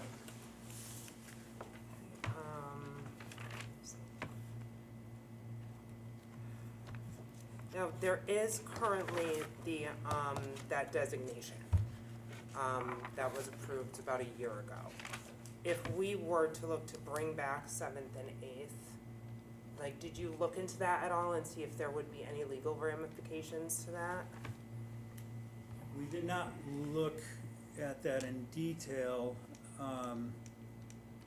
Yeah, I don't recall anything in there that would preclude it or prevent it. Do you? I don't. Yeah, Yeah. I don't. But to be safe, I think it'd be worth it to check with board counsel. Legal. Yeah. I think that's my questions now, but I'm hoping to possibly get an opportunity again later for more work. Frank Oliveri. When we set this up in March, we were under the understanding that we'd be in touch with you over the summer. Now, none of you contacted me. The first I saw or heard anything was Thursday night. So what happened with that information? Yeah, I guess, I think there was a misunderstanding around it. Everybody that reached out to us and asked to meet with us, we said yes. We were waiting for you to reach out to Yeah. us. That was the understanding on the March interview. Yeah. Well, what would you want to share with us? Well, looking at the report now, I see, everybody complains that when the 6th and 7th grades go to Gilbert visit over the cliff. I would only assume is that the kids aren't prepared to get to this 7th grade. And it's not Gilbert's fault that they're there falling off the cliff. They're not being prepped and taught correctly in the 5th and 6th grade. Yeah, Frank, the reason why that argument doesn't work is you would see that in the data from 3 to 6 in the growth indicator. You would see that, remember how the dot goes Yeah. higher to lower? In grades 3 to 6, their growth indicator is at the state mean, which means every year that they are in the Winchester Public Schools, they're showing the same growth as most of the students in the state of Connecticut. It isn't until they get to Gilbert that the precipitous drop occurs and their year-over-year growth is in the bottom of the entire state. So are there things that could be done to coordinate between the two schools to make that better? Sure. But is that the main reason why the performance has dropped? No. No. I'm sorry. Yeah, I was just gonna add one more piece. So 10 years as a principal, later as an assistant super. When I was a building principal, I came into a school in Middlebury, Connecticut. It was the lowest performing elementary school in the Region 15 schools, 4 elementaries. We worked long and hard. Within 4 years, we were the top performing elementary school of the 4 in the district. That happened through the actions we made in the district, in that building. It didn't happen because my kids came to me from wherever. It was the actions we took to improve education. That's the way that it works. There's going to be a transition dip anytime you move from one building to another building. The kids coming in, their concerns are the older kids going to be mean to me? Can I get to the bathrooms and will I get lost? It's really kind of survival stuff, and many kids, it takes the whole year to adjust to it. Most kids, they dip and then they come back up. If you're ready to, it's like throwing a ball, like the catcher's ready to get it. That happens also with high school kids going to college. 40% of kids who start their freshman year of college either don't start their sophomore year or they go to another school because it's just such a big thing socially for them also. So there are a couple of factors involved in that performance dip. The second question, all the things you showed us on equal basis showed the disability, children with disabilities, that cost in the budget, because you mentioned it in one school, you didn't mention it in the other school. Because that's the biggest cost of Yeah, but moving you're children carrying, around. yeah, in the Winchester budget, you're carrying Both. the K-12, well, actually pre-K to age 22 budget is in your budget. Right, Yeah. and we're sending them in some places out of state. Sure. Right. As is every Right, district. right, and then that's where the danger is that the state will only reimburse you once you exceed 4.5 times the per pupil It's really cost. not a reimbursement, it's a cost that Right, you don't right. recoup. The state, in theory, is gonna pay everything beyond that, but in reality, they're not. No. Yeah, It's the right. cost we incur, but So, we don't get it back. So we want every kid sleeping in their own bed at night. So we don't want to send a kid to a place unless it's really what they need, like the Perkins School for the Blind, and then that becomes expensive, right? Yeah, so the best way to best serve your kids at the lowest cost is to have your own program here that Dr. Luby can keep an eye on. Yeah, And, you but know, it is gonna be, yeah. it's gonna continue to be a great cost driver for you. I mean, one other thing, Frank, to consider too, if you did choose to go to multiple designated high schools, that would be the ultimate truth about whether or not the dip was from Gilbert or the Winchester Public Schools. But that's a transportation cost still increase. It- I'm assuming yeah. they're not gonna pay for the transportation. They would- We would already have to pay for it. transport No. to Region 7. Yeah, so it depends on what schools No, we I know, designate I'm just with. saying. I mean, Regional 7 won't be as impactful No, as but I'm just Region saying, if 20 you or. start taking other Yeah, schools, no. then there's a transportation Yeah. cost, which is a good part of the budget, again. Sure, sure, and, you know, those kinds of scenarios need to be run. Are there costs or savings from another designated high school, whomever it is? And then how does the transportation factor into that? There could be net savings depending on who the designated high school is that you choose. You can also negotiate that into that contract. You Well, yeah, can, you would negotiate, but there's still an additional cost. well, it depends. It's not a freebie, is what I'm saying. It does depend. You know, Parish Hill, I gave you the example. Literally, Parish Hill came to my board, and they're doing it with all the boards in Eastern Connecticut. They are so hungry for students, they will provide transportation for free. Now, that is, I don't think that's the norm. That's an exception, but it does exist. And, for Region 7, what would their choice on transportation?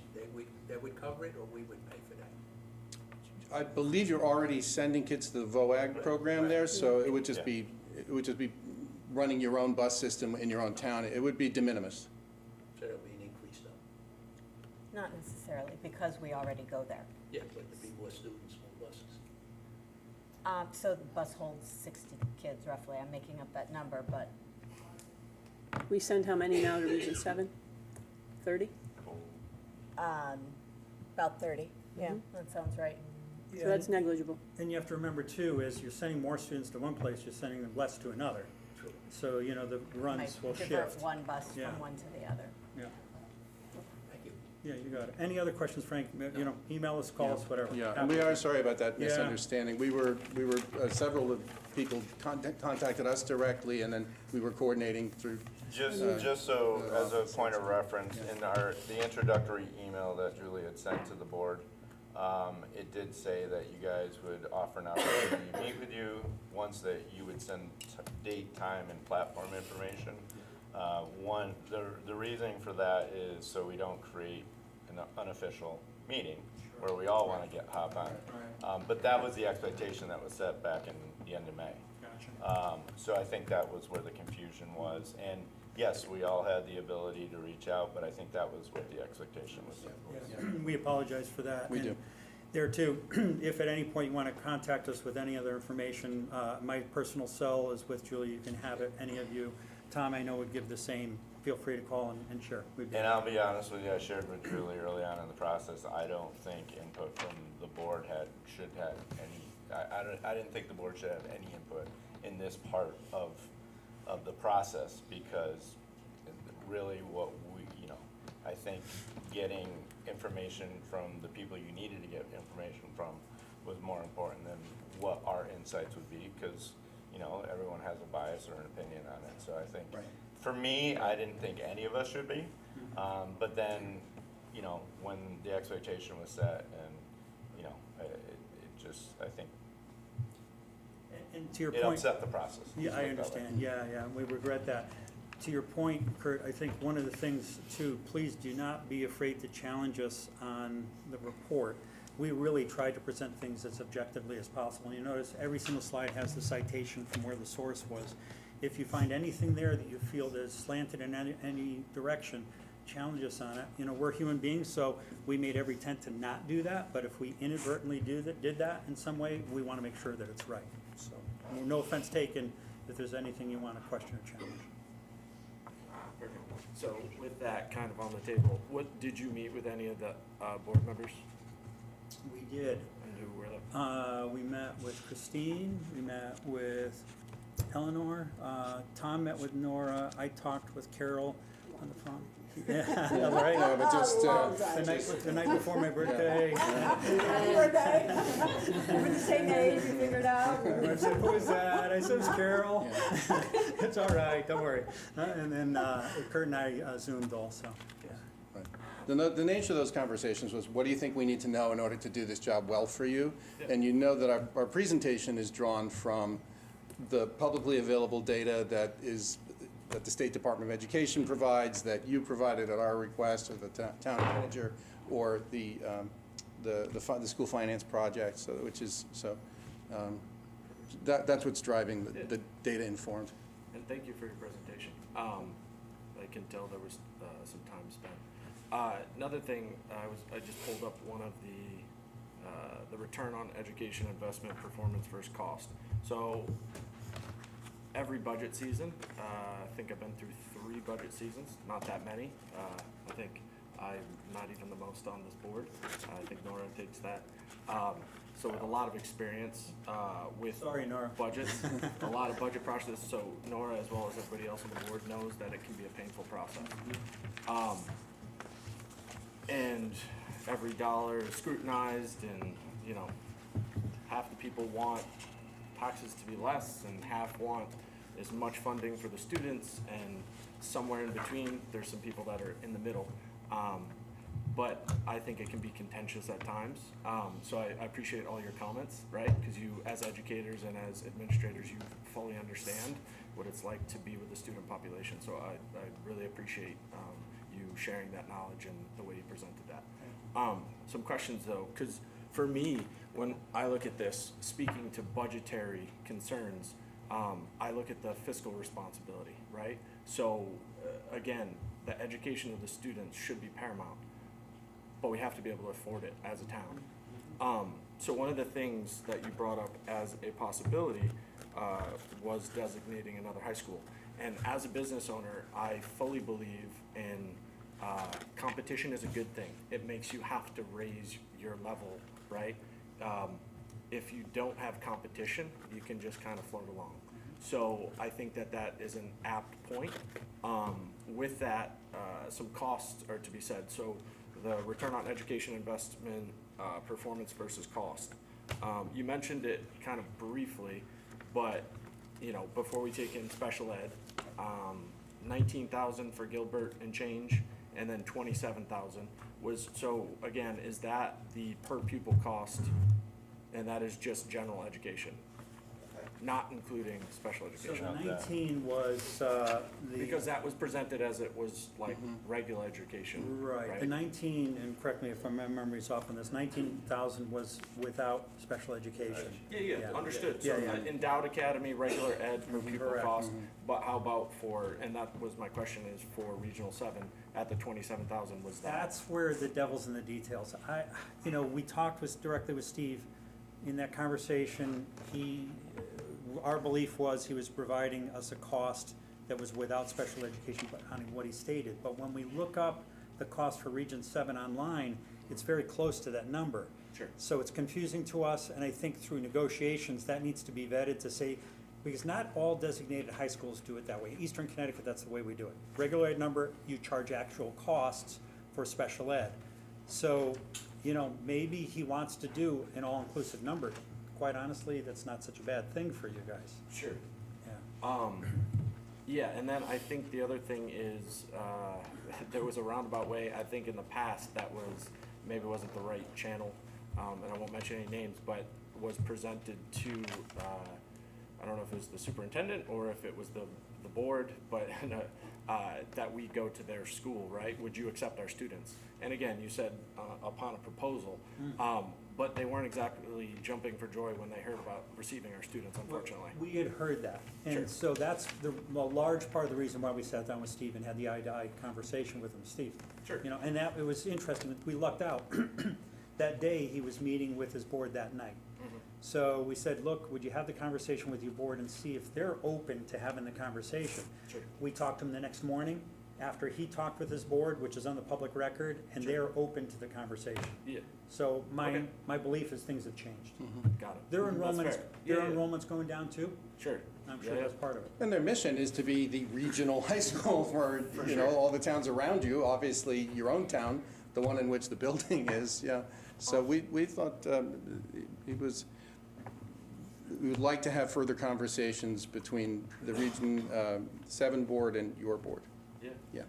And then just another, because again, like from the fiscal aspect and just understanding the costs of, and what I was hoping to get from the study was a little bit more on the, so if we were gonna look at all options, what was the fiscal, kind of end for us and as far as operating costs? So when we looked at even the opportunity of a new school, what would the potential, right? So I didn't really see that in the study, so that was something that I was kind of hoping for. Sure, the cost of the school, but then what was projected, and again, projections are tough because we're looking at 3 to 5 years down the road. But again, just like you would project in a budget, as you both have been, a part of many, I was hoping to kind of see some of that, because when we have a clear picture, right, we can start to then say, okay, is this realistic? What is the cost associated with a new school to operate said new school? I thought about it from a quick minute. If I, you can talk about the price of a car, right? You go to purchase a new vehicle. It's not just the new vehicle cost, it's also the operating, right?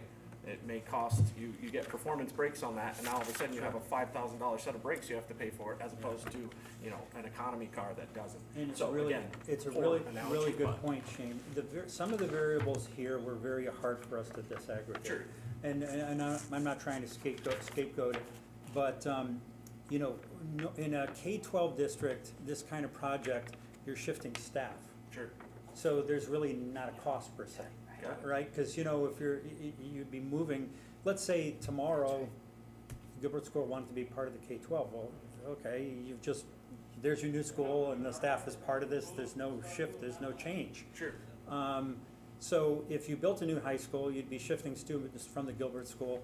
What would Gilbert's prices then be? Because you have this strange thing here where your tuition basis is, again, I'll use Norwich Free Academy as the norm that I understand. Within reason, I know what my price for Norwich Free Academy is going to be next year. Sure. Within reason. Sure. I don't get the same sense here. Sure. Is that fair to say? You guys know better than I do. I would say year over year, and I would say for point of clarification, because I've had these conversations with head of school, Mike Susi, when he came over, I thought it was important, because one of the things that is clear, and it was presented in the data as far as performance, I think there has been an effort and an awareness. In fact, there was red alarms going off, sitting on the Gilbert board, kind of seeing, some changes need to be made in improvement of the education. And he's not unaware of that, and I think that was the first step. So you're looking at a change in administration, and I thought, also from a point of clarification, you mentioned Woodstock quite a few times, which one of the things that got me excited about the change in administration, and no disrespect to any previous administration, but that change was coming from a knowledge base of another academy. Now, again, different because it has, 6 ascending towns, far different, wealthier districts. However, you're talking about somebody that ran the finances and had a very clear understanding of how to grow that program. So to me, that is a good awareness of understanding, hey, do you have a vision for how you were able to operate things at Woodstock and make a positive impact? And do you have a vision for the future? And I think that's part of an administrative change. You want to make sure that there's a vision for the future. Right. So from that point of clarification, I think it was pretty interesting to see and hear him speak to that.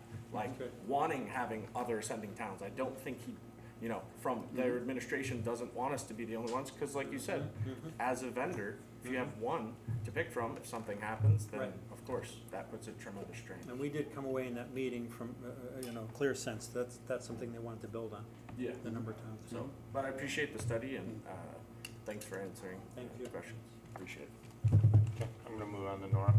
I'll speak last. Let me just finish the note. Okay, first, thank you very much. I just want to say, probably for the first time in my tenure on this board, you've given us the vocabulary and the concepts to help this community understand what has been plaguing us for almost 20 years. I've been through 11 budgets, and I've seen several beforehand, before receivership, and it's been plaguing every single board. And I want to say publicly thank you to the teachers in the Winchester Public Schools, to the faculty, to the staff. to the administrators for having to deal with what has become a structural problem that has been articulated in varying different ways in different times through different parts of the months. And so I definitely want to publicly thank people for their patience. And I think that since this is public and on video, I think people can go back and process this, seeing it multiple times so that people can understand the struggles that we have had as a community to try to fund the system, and also looking at the student performance piece of it. So the figure for Region 7 struck me too as kind of high, but I went to their budgets and I went to their websites to look at their budgets at 27,000. Does that include special ed costs for them? Right? That's You're not sure? I'm sorry, regional is 32,000 per pupil. 32, all in, right, with special ed, yeah. Correct. In current year? Current year. Yeah, this is Right. the current year. Right. So, Correct. but it also, so you would say it probably includes special ed? It seems, the number we were given was the 24, 25 is what we're looking at for the apples to apples. Okay. But that number seems to be more in line with special ed cost, even though in the conversation, it didn't come out that way. So that's where I think the negotiations has to Right. dig deeper to really understand the costs. And I can speak to, I spoke with their board chair, and the way I look at it, that 32 includes the special ed aspect of it, right? She couldn't clearly state that as well, and she was gonna come back with more questions, or more answers for that, but yeah. But I would, just based on what I'm looking at, it seems like 32 is inclusive of the special ed. Does that include transportation? Yeah, The wording is very weird. Yeah, and this is where the devil's in the details. We don't know. Yeah. This is Okay. this beyond, Okay, I think, the scope of what you've asked of I'm us. just trying to ferret that out because Yeah. it did stick To- out. back to That Frank's- just needs more research. Yeah, You back know, to Frank, really, that would be inclusive within the negotiations you Right. have And it around could whether be or not. Right. just what they contract with each sending town, like, Well, the other That's piece, why they're also this could be transporting confusing. kids from Colebrook. Sure. And one other thought I would share with you too is in Eastern Connecticut, we have these same 9 superintendents. We're working a lot on shared services because it's crazy what we do in Connecticut. We have all these individual bus contracts all over the place. One other thing you can do is have a conversation with Steve about, do we do a joint bus contract? Right. He's dealing with 7 towns already. Sure. Economy of scale is there, just a thought. The other question I had was, the notion of choice is not new. Prior to our receivership, the former Board of Ed for the Winchester Public Schools did think about choice. One of the concerns that board had was that there's a state law, 10-34, that allows districts that are, what is it, give me the A word, like Gilbert, Alliance, no, not Alliance. Endowments, that's an E Endowed word. academies. Okay, the endowed academies can send, in the absence of a high school, can send the town a bill for tuition.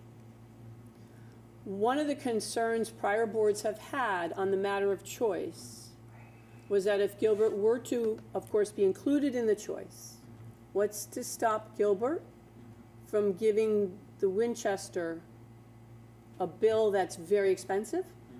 Because if it's the law of diminishing returns, and it's also, the bit about the economics, as if it were to shrink, the bill from Gilbert to run will grow. Yeah, I want to go back to something Tom said before, and that is, all this work that goes on, it's 100% about relationships. You have a history here that's challenging, right? There's a history here that creates raw emotions amongst all of you in this. If there was a possibility of having a joint session with the Gilbert board, look, let's have the conversation. You guys need to pick up more schools. We've heard that from Mike. He knows he needs to pick up more schools. You're in a position where you want to see a market possibly expand and create other designated high schools. Let's have that conversation, not in a nature that one that will be filled with conflict, but one that is constructive and better for both organizations. That might be a way to start to get the emotions to come down, have some substantive conversations that might get you a better place. Because I've heard that from others, that there's this concern that, you know, the rates would just go up. And, you know, if you have other towns in the mix for Gilbert, less likely that that would occur, right? So just a thought. Okay. Hey, the introductory portion of the Gilbert budget, they have some pretty good theory of action statements. And one of the things that they lay right out in the beginning is they want to promote good citizenship. They want the graduates of your schools to be good citizens. So I think I think the statute allows, yes, we can just keep giving you these increases. But I think the dialogue can frame it around the needs of the youngest 4-year-old and the old, you know, and the 22-year-olds and everybody in between. What I think constrains you is that you don't get to finalize your budget until you know what that number is, at which point you take stuff out. And there's nothing left for you to take. And I'm going to predict that your K-6 teachers are providing their own supplies. So you're actually leveling a materials tax on your teachers because they say, I need to have this stuff for my kids. And all teachers do that. But what I think you need to achieve is some dialogue where the two superintendents and their budget teams can say, I need this year, and okay, we'll post this until later. You need that conversation to take place. Just having a bill handed to you is what you need to, that's the whole reason that we're having this conversation today, right? Yeah. Or even, you know, one thought related to this too, even if you had some initial meetings, board chairs and superintendents together, you know, to start setting things up with the Gilbert School, if you want to go additional designated high school with Region 7, to start to have those conversations very transparently with all involved. So that, look, we're not doing this to bully anybody, we need to explore other options to create better conditions for everybody. So, along that line, we have an MOA on special ed with the Gilbert schools. MOU. It's a, MOU. Yeah. Yeah. it's about special ed, and that the WPS is in charge of special ed. Okay, that's signed annually. Contracting or choicing out with other schools, how would that affect that MOU? It would be this, okay. Because if you, let's say you had a Region 7 tomorrow, inclusive within that agreement would be the conditions for special education services. Okay. You know, the idea of choice, I think, is a good one, especially, you know, taking advantage. Would you say the population in the northwest corner in general of Connecticut is decreasing? The whole state of Connecticut is decreasing. The whole state, yeah. The state of Connecticut is losing 0.5% of our population every year for 20 years. Your tuition's creeping up into the 30s is a manifestation of that, and Litchfield County, many of your districts are looking at those numbers. Some of the wealthier districts say, well, we want our elementary school if there's only 60 kids in it. But it is a population decline. And running programs for high school is expensive. Yes. Would you agree that, say, a chemistry lab for AP Chem, to run that, to outfit that, it's like $100,000 per room? It further exacerbates the problem that we talked about before. I just had this conversation with Joe McCary, who's the superintendent in Middletown. He serves on the Blue Ribbon Commission with the governor. And I shared this whole special ed scenario with him. He said, you're right, Jack, it's crowding out the funds for all students. But he said, in addition, what's happening is you have the fixed costs at the high school for all your APs. Those, you have to have those courses. So the fixed cost at the high, expanding costs at the low, the students in the middle continue to lose In out. other words, like 5 kids in AP physics. Small You want to AP run the AP course, right. but it's AP $25,000 classes are a small, section. But Are not granting automatically the credit, and the experience of taking the most rigorous course is beneficial. So in my high school, which we did not push and encourage most of our kids taking APs, took maybe 3 or 4, not like Darien, New Canaan, where they're taking 14, 15, and not enjoying their lives as teenagers. But I wanted to see a distribution of student performance in advanced placement where there's at least one kid that got a 1, so I knew that I gave enough kids a chance to to rise to the challenge, as opposed to gatekeeping kids out. So, but when you're running an AP course with 5 kids in it, very you're expensive. putting kids in other places. That's why I'm suggesting a good hard look at the number of members of the faculty and instructional aides, and so could be right-sized to allow you to take some of that money at Gilbert and put it into some of these other things that Director Susi, Superintendent, wants to do. Okay. And the last aha that came to me was when we offer choice, we might attract more families here. And when we attract more families here, we might develop a grand list with that choice, because we've been starving. Our grand list needs to grow. And I think that, would you agree that that would be a good way to entice families, knowing that? I do see it in my own town. In Basra, one of the reasons why families move in, and they're pretty overt about it, is they want Norwich Free Academy. Mm-hmm. They don't want to live in the city of Norwich. Okay. Yeah. Okay, thank you. I'm wondering if we could look at the next generation accountability chart, and if you could help me understand it a little bit better. Do you guys Give me a have minute. control of this clicker? Yeah. So maybe Thank you. we, I'm Thank not you sure for what- that. Yeah, It's toward the absolutely. beginning. Yep, I'll bring it up. I'm sure you guys know.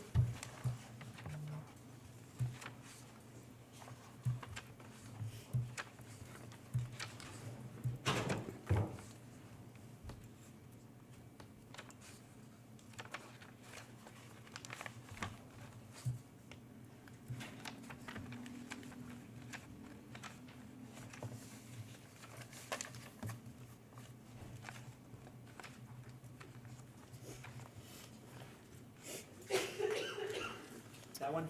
Maybe a little bit no, I further, think- Oh, the bigger version. sure. This one? Yes. Post-secondary. Oh, no. This one. This one, yes. Okay.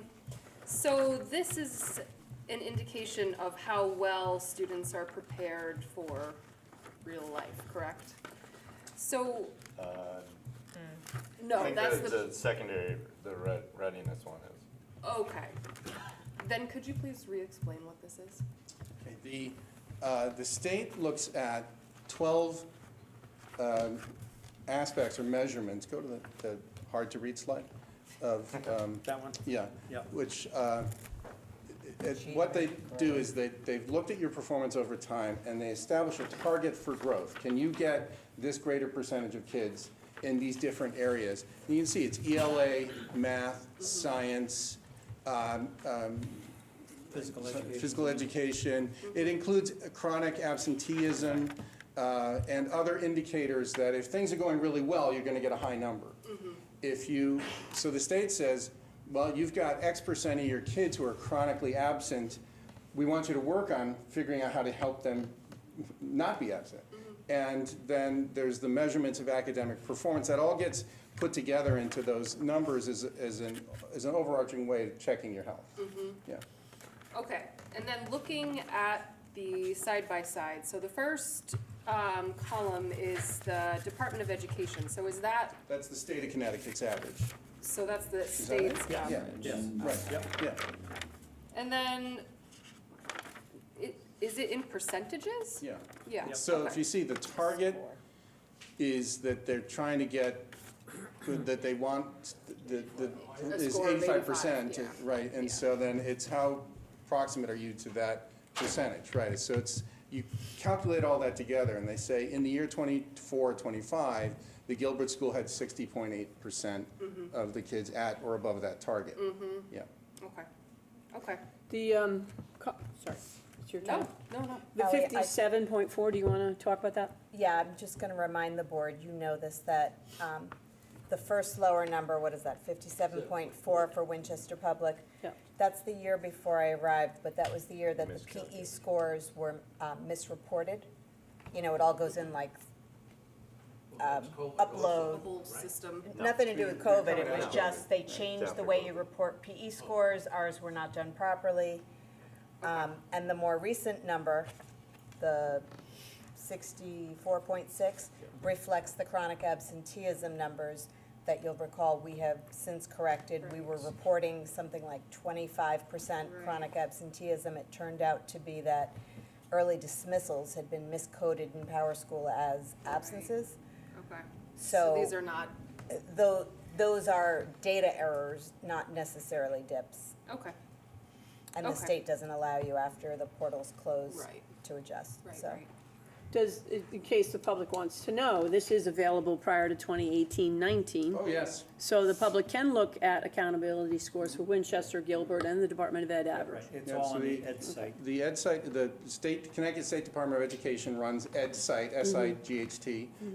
It's the forward-facing part to you is where we've taken this data from. The administrators have access to, student individualized information that you don't get to see. And then this aggregates and presents to you the overarching view. But obviously in any of these scores, accurate reporting is important, but higher is better. Yeah, for Right. sure. Okay, okay, thank you. You're welcome. So I have a question on this slide while we're still on it. Are you done? Sorry. Yes. Okay. So the comparison to Gilbert and Winchester, does the Gilbert include the 7 and 8, or is it just 9 through 12? 7 through 12. 7 through 12, okay. So the difference, one is 60.8, what's the other one? 64.6. So that, if you take 400 kids that are at Gilbert, it's only 16 kids that aren't making the grade, so, Those aren't kids. well, but it's only 16% between, if you look, those aren't kids. No, because That's it's like a a school whole wellness range. score. Yeah, it's a whole range of indicators brought Right. together in a formula. Right, but the difference is still only, because there's so many, as you always say, on the attendance record, if you have 2 kids out for 3 days, it looks like really bad. Right. Well, and it's to kind of the same thing here. It's a good point, Carol. And one of the things that's tricky with small schools is you do get more variance with small schools, Yeah. so you have to look at trends Yeah, over that's time. kind of what I was Yeah. getting at. I mean, it's such, Yep. I mean, if you had 2,000 kids and that was happening, it's another story. Correct, less variance because you had a bigger Yeah. sample pool. Yeah, Yeah, and so- wait, I'll start over again. Thank you for doing this, and thank you for talking to me. It's good to meet you face Yeah, to it's nice face. to We meet you, appreciate too. it. No, we enjoy being Yeah. here. Really, we do. So I just wanted to Right, point that out. It is Yeah. kind of like asking you Yeah. to shake the Yeah. crazy 8 ball and see what Yeah. comes up. Yeah. What we want to suggest is that there is a rich amount of student performance data that is available to your administrators, and that should be unpacked by teams of teachers with administrators, and then fed back into the decision to get a different output. What are we going to do differently this year?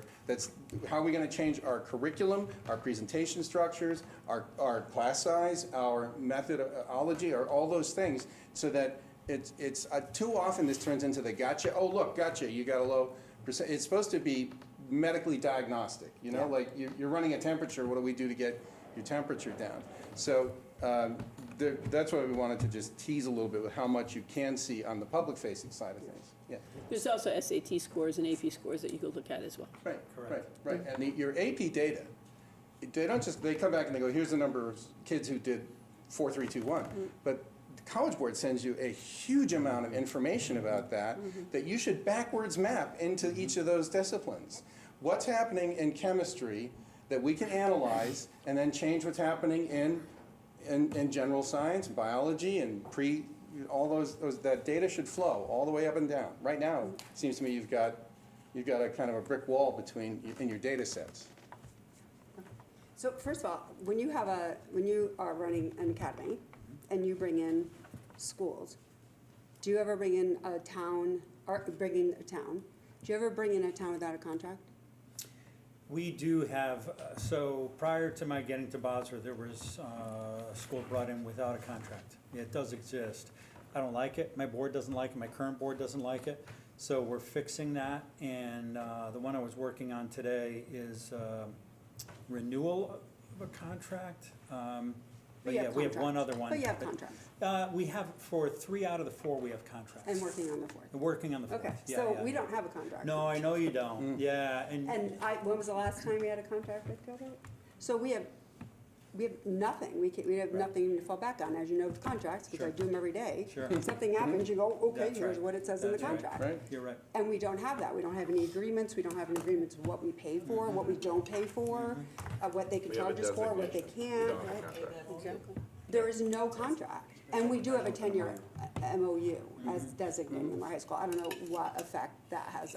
It's somewhat legally binding. If we pulled out of that, I'm sure they'll sue us, right? They could, right? Okay. And it costs legal fees even if they lose. It's gonna cost us money. Yeah, and on that So- one, I think I would suggest, again, we're not attorneys, Yeah, that one I I know. would run Yeah. by counsel for Yeah. sure. But Yeah. that's what I'm just Yeah. saying. I mean, there's a whole bunch of varying factors here. And then the cost per student, so we're saying without special ed, it's 27,000 a year to go No, to?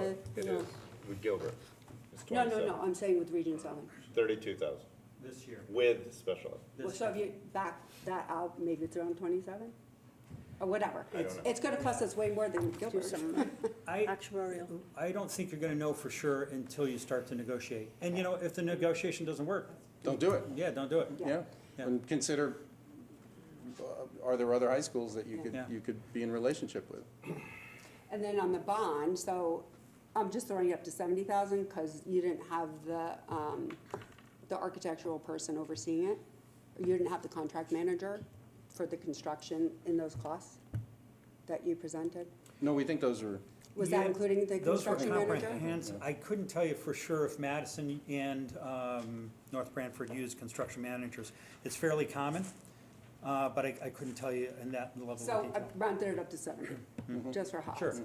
But I mean, that right off the bat, that the town's paying 14 million, plus the cost of running a high school, which in all reality is probably what it's costing Gilbert to run a high school. I think, don't. and you argue with me if I'm wrong, I think we both have a pretty strong sense that Gilbert could be more efficient. Right, oh, agreed. But, I mean, really don't see any savings on that one, just because. yeah, it's so gonna- we're not trying gonna to save pay you the money, 14 lose you million. money, it's, Yeah, you asked right, you're us some giving us questions, the we're facts. answering them. So you're getting, yeah. I can tell you, as a budget manager, that I am highly sympathetic to the place you find yourself, because I had 3 different boards. The high school was Region 9, its own structure. The K-8s, the pre-K-8s were separate districts. And if the high school didn't allow me to manage all of that, then we would be, they would be where you are. The high school would go, well, we want 15 more million than you're willing to give us. What I would like you to achieve in discourse, dialogue, cooperation, it's gonna be a little messy, but you gotta do it, is sit down before you present your budgets and start having this conversation that we need, I can no longer put off upgrading X in grade 5. Okay, then we're going to not ask the town for Y in grade 11. You don't have that discussion now. As the manager of my 5 buildings, I could say, Julie, you are not getting the new microscopes because I need to, that's the part of the conversation that I think you want to have. Your MOU, I don't know if it governs it or not, and it seems that you don't have that at all right now. You have pay this bill. So take that line and project it, and eventually you just can't afford it. Yeah, And I think you're there. Okay, so, That's it. Yeah. you mentioned in the thing that we have 4 representatives in this school budget, with Yeah, Gilbert. We yeah. work just as hard over there. Oh, sure. Sure. During the budget year, Sure. and they work with us. I don't Yeah. doubt that at all. I think it does provide you, you're supposed to advocate for the best of those, of the Yes, kids at they Gilbert are and the a kids at vendor for the Winchester. ticket, but that Right. ticket is very well venued before it gets to that point. Right, and the thing with Gilbert as well is we do have 4 representatives. At Region 7, we would have 0. Yeah, but the difference here, and again, we have different perspectives. He was a regional superintendent, and I'm a superintendent that uses designated high schools. In that context, you have to have a market to make it work. Again, I can't stress that enough. You have to have a market because to all of you guys, I can hear it in your voices. You understand, the student performance is as low as it is for a reason. There wasn't the means to push it along. The costs are going up for a reason. There isn't a comparative cost to keep it in control. It's a critical piece. so And then everyone- also, what is the transition plan, which I've never heard, from the sixth graders going to Gilbert? What's the transition plan between the two schools? There's no collaboration. There's none. So do you Kids go understand over why and the seventh visit. grades are Yeah, failing? no, I'm talking about the teachers, sixth grade teachers and the seventh grade teachers do not communicate. So So they don't know they what don't they're ask about who should be with who or curriculum. My wife's a sixth grade teacher. And that was one of the first things I brought to Gilbert last year is a collaborative approach as far as curriculum and an open communication. That has not happened yet. It's been off and on for the last 11 years, but mostly off. Right, and that's why you wonder why 11 the years, seventh that's a grade weird is not number. doing very well. Yeah, look, there's a couple things to unpack here. Again, I'll give you the context of my situation. Curriculum coordination with Norwich Free Academy, again, with 4 schools, it's tricky to coordinate curriculum. But Norwich Free Academy, I'll give you one example among many. One of the things they introduced, because they knew they needed to keep my kids coming there, is they introduced for my students in world language and also in math, the ability to test out of the first level of courses at Norwich Free Academy so that they could take additional courses at the school. That level of coordination has been helpful because it forces communication in those disciplines. It's wise for both entities. It's wise for Norwich Free Academy because it's keeping the good kids coming in, strong learners coming in. From my standpoint, it's great for my kids because they're going to be able to take more courses. Those things happen, again, when you have a market. Norwich Free Academy is doing that because they know if they don't, they're going to lose more students to Lyman. They're going to lose students to Bacon Academy, which is a high school, by the way. It's not an endowed academy. You guys are in this tricky spot where it's very easy to not work together because if you don't work together, life will go on with these two institutions doing their things with the results that you're getting. So, I don't want to take anything from anybody else. I just had one question because it was brought forth as we talk about this. So we spoke of Regional 7, but that seems like an increased cost. Maybe if you propose and they accept it at a lower offer, but it looks like an increased cost, right? So we talk about costs, being handed bills, all that, and I've heard every argument this way, but then we negotiate with the school that has no intensive purpose to want us, other than, oh, you're gonna pay more money than you're currently paying at your designated high school? Okay, so from a proposal standpoint, you don't really have a lot of leverage in that position. So my question is, was there any other considerations of other schools that could have possibly been designated? We didn't go down that route. You know, within the scope of the time that we had, we pursued that one because it was right in town. And I know that that's been talked about a little bit. I'm sorry, Go ahead, yeah, yeah. we did look, Oh, but you did, that's right. I forgot about that. there's going to be the impact of transportation on the lives of your kids, right? They already spend 6 hours a day on their phones. Lewis Mills is, I forget, Region 10, and its cost is lower. It seems to us that having the conversation, at least with Northwestern, is your starting place. Maybe it's not your ending place. I can't imagine, let's go back to Toyota. Whoever builds their engines, they don't talk to whoever builds the chassis? Of course they do. Yeah. You've got to overcome that. And there's some barriers built in. It's your system that is preventing those important conversations. You can do almost nothing with lead and lag data analysis between your sending schools and your receiving school. That would be a high priority for me. Thanks.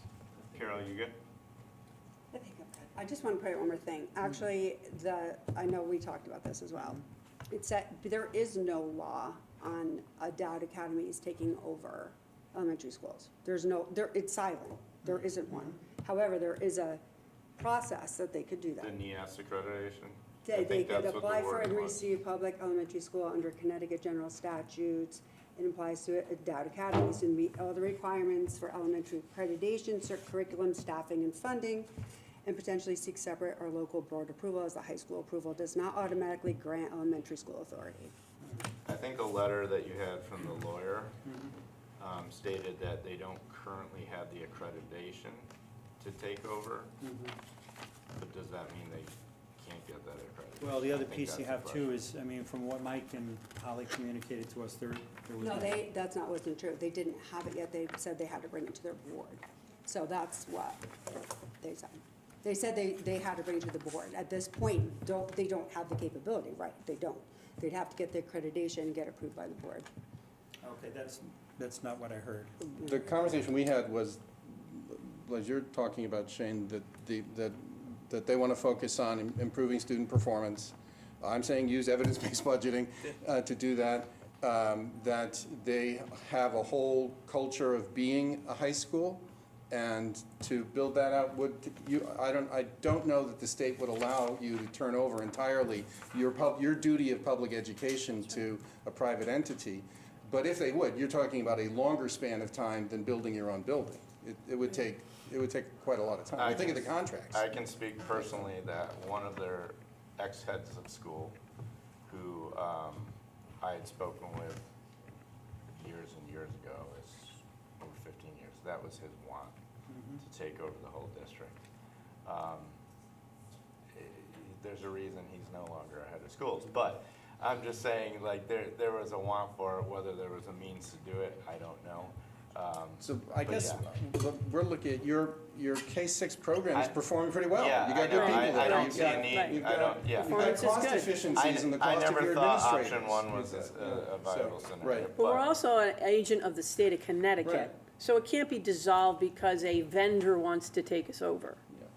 You as the board draw Can't your do that authority either. from the state Right. board of Right, education. and we can't not from the- authorize that authority to a vendor. Right. No, it would have to come from the state. There would be a lot going on. You'd have to. It would have to come for And it's a approval, public just like good. the 7th and 8th grade had to get approved Yeah, to go and- to the high school. It's a public good, and I'm sure the state We're would buy. So required when to you, have a when Board of you Aldermen do see that. contracts, do you do, what term? 3 to 5 years. Okay. So you don't do an annual contract, you do every No, the year. ones we have are 3 to 5.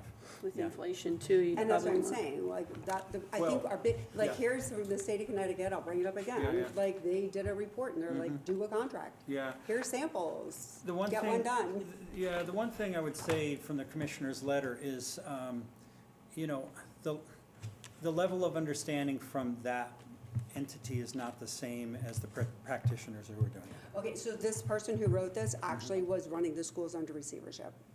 She has a very strong So understanding. she knows all of about Winston. Winstead. Yeah. She was Yeah. part of the receivership. Yeah. Who is Guys, that? In Cheryl. the study, doesn't it say too, She though, was that the part of it, contract but not has the to have a whole tuition She was agreement? here for 2 years. Yeah, but throughout the you're in process. receivership for Tuition, 5. that's where the biggest. She's very aware of the Well, no, relationship with that Berlin. says, though, that it's All right, just, we have a. we're just, we're gonna stop that. But there's no leverage. Guys, we're not, hold on, we're gonna stop that. Carol, we're good? Yeah, I'm good. Okay, Jonathan. So just one minor question here. So on the hypothetical contingency that there are several designated schools, in your experience, what is a more popular model, school choice or neighborhood zoning by population? In eastern Connecticut, I would say northwestern Connecticut, where there's more designated high schools, that outcome is determined by population and proximity. So what I mean more specifically by that, so we were both in Fairfield County. In Fairfield County, there are no designated high schools because there are dense populations. When you get into areas where there's less dense populations, you do have the designated high schools where students are traveling more as a result, just because there's not as many people.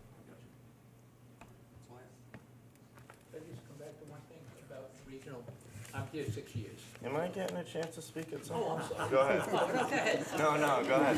Ask before. Go ahead. No. Finish your All thought. right. Question I had was, when I first moved here, I went to basketball games at Northwest. And I'm told, you're in the wrong school, you're in Gilbert. But they told me was, the reason we are not a regional school is because we have a city. We have the city of Winstead, which has a police, fire department, and a municipality. That was what somebody told me. So you're saying the reason why you couldn't regionalize? Yeah, that's right. Yeah, my understanding, we both, I mean, I spent 17 years of my life in Region 15, Southbury, Middlebury. And towns can regionalize if they choose to. Okay. Yeah. I heard the same thing, I'm glad you asked that. Yeah. They said we couldn't regionalize because we were a city and had a fire department, our Yeah. own police department. If we were gonna do that, we would have to lose like 3,000 residents and get rid of the fire and police department. I did hear that. No. He Yeah. lives in Region Yeah. 14. Yeah, there's a Yeah. lot of dissimilar sized Yeah. towns in regional districts, yeah. Regionalization will require the boards to dissolve and the people to vote on those in those It's respective very- town, and every town has to say yes. It's very contentious. Like, Connecticut- yeah, 20 just did that. Yeah, Connecticut is very much Yeah, it's a about local process. control. Yeah, Region 20 doesn't have a police force, they have state Yeah. police. Right. Yeah. Right. Region, But it's- Southbury has state police. They have state police in Woodbury. Yeah, And Southbury, it is, the state police barracks is there, but I think they have constables? Or what's the? Okay, not there's- that, yeah. But that would be up to the, it would be up to the voter, though. They have Yeah. resident troopers. Thank you, that's the term, resident Yeah. troopers, yeah. So Right, you it's live not there. the same. Yeah. I knew there was a tweener, I couldn't come up with the term. Yeah. Enough said. Okay, thank you. Again, I appreciate all the time that you guys have spent on this. I think we always hear about zero-based budgeting around here, so it's good to have a different perspective and a viewpoint of how we can approach our budget. So I think that's good. I think that will be a great discussion here. I think that will be a great discussion up at Gilbert. I want to speak to a few things that when I spoke with Regional's board chair and asked when he presented it to the board, it wasn't a point of discussion with the board. The board didn't even discuss it. It was part of his comments to say, Winchester is looking at, they're doing a study. I just met with the consultants today. And I told them that I would be happy to present any proposal that Winchester might give to us and present it to our board. There was no openness from the board to accept it. And in fact, the board chair had said to their members, if I see this on the news that Winchester, Regional 7 is taking on Winchester students, I'm gonna be upset. So I think that was misleading to say that there was a discussion throughout the board. It wasn't. It was just in his superintendent comments that was. I think, I've been a part of this for 2 years now. Before that, I'm a graduate of Gilbert. Listen, I graduated, my 30 years coming up. I listened to a lot of noise online before I got a part of this process. And I started to think that Gilbert was bad and all that, right? And I went there, right? Once I became a member of both boards, I realized that, does Gilbert have a lot of things that they need to work on? Absolutely. What we just found out this year is we received a student improvement grant, okay? That's not a good thing. Because of the performance. Because of the performance. But we were a year and a half into this, and we just found out, and we found out why. So that's when our headmaster actually just walked into that situation, and when he found out why, he took steps to rectify it and try to move in that direction.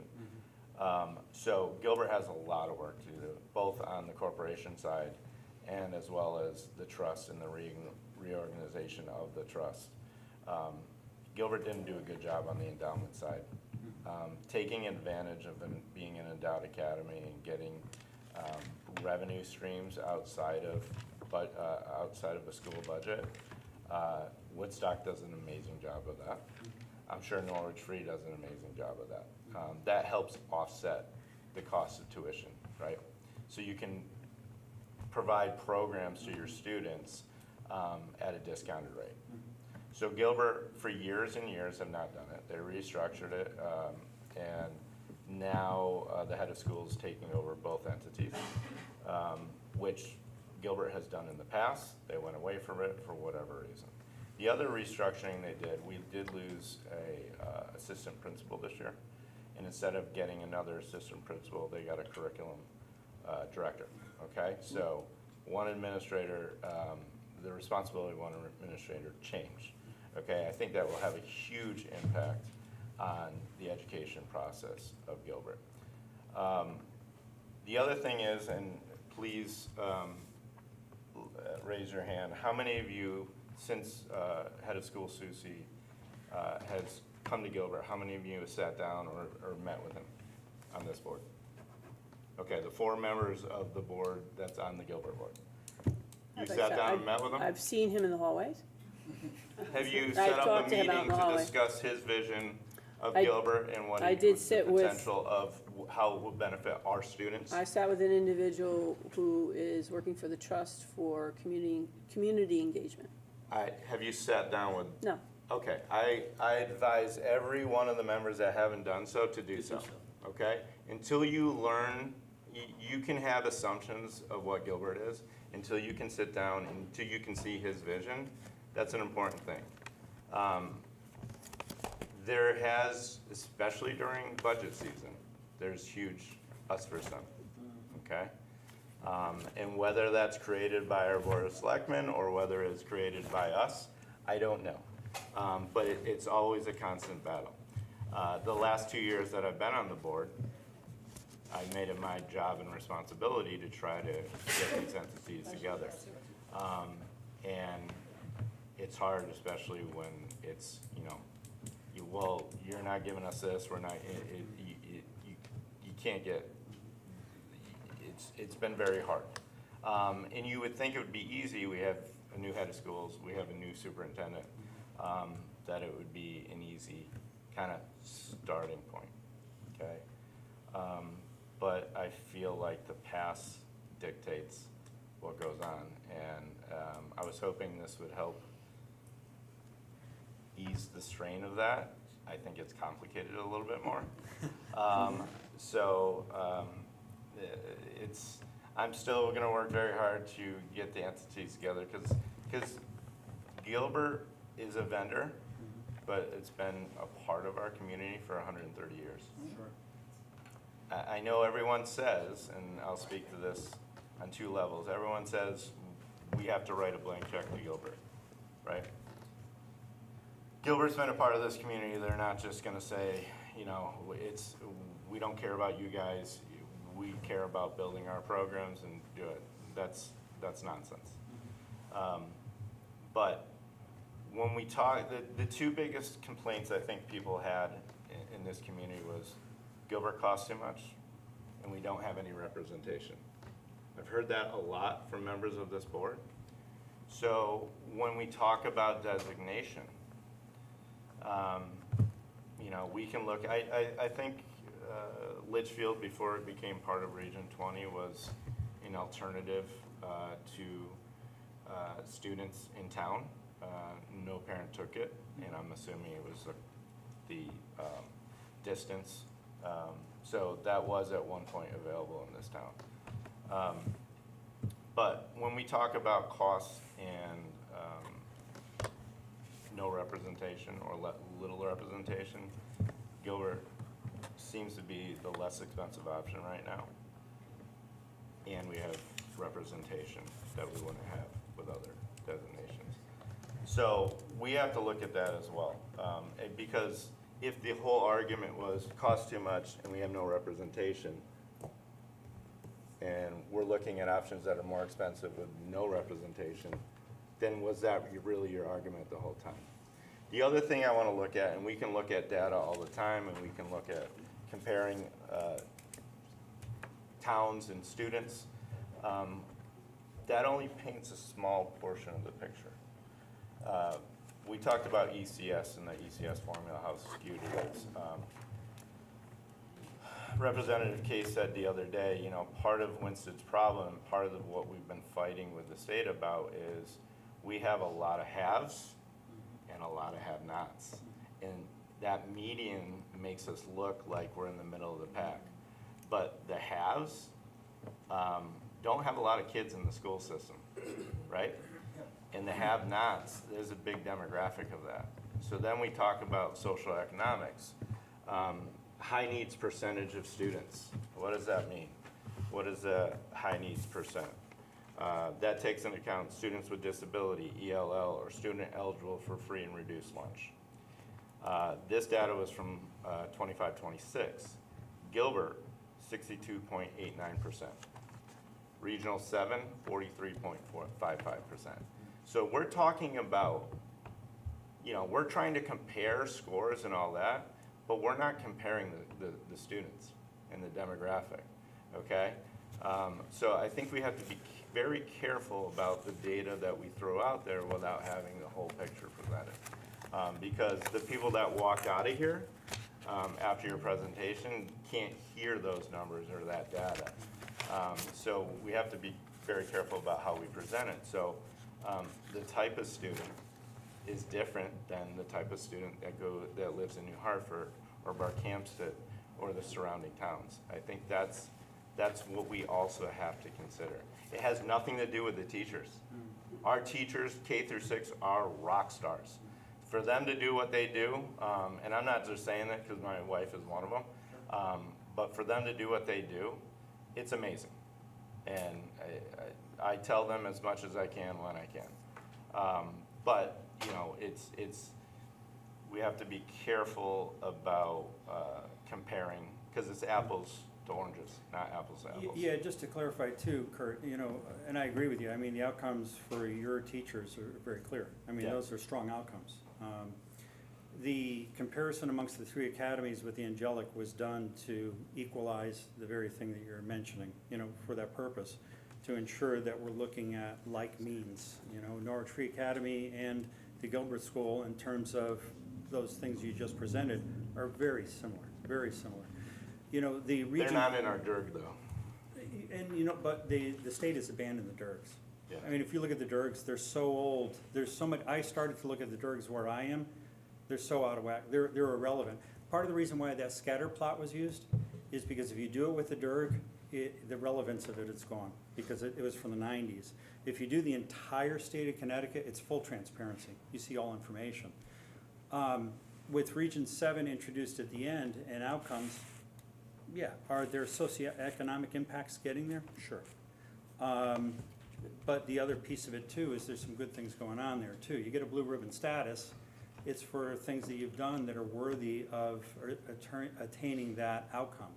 So, you know, there are some things that are going on instructionally that are leading to those outcomes for sure. The other thing, and this is not for our, you know, the kids that from our district that go to regional currently go through their ag program. Sure.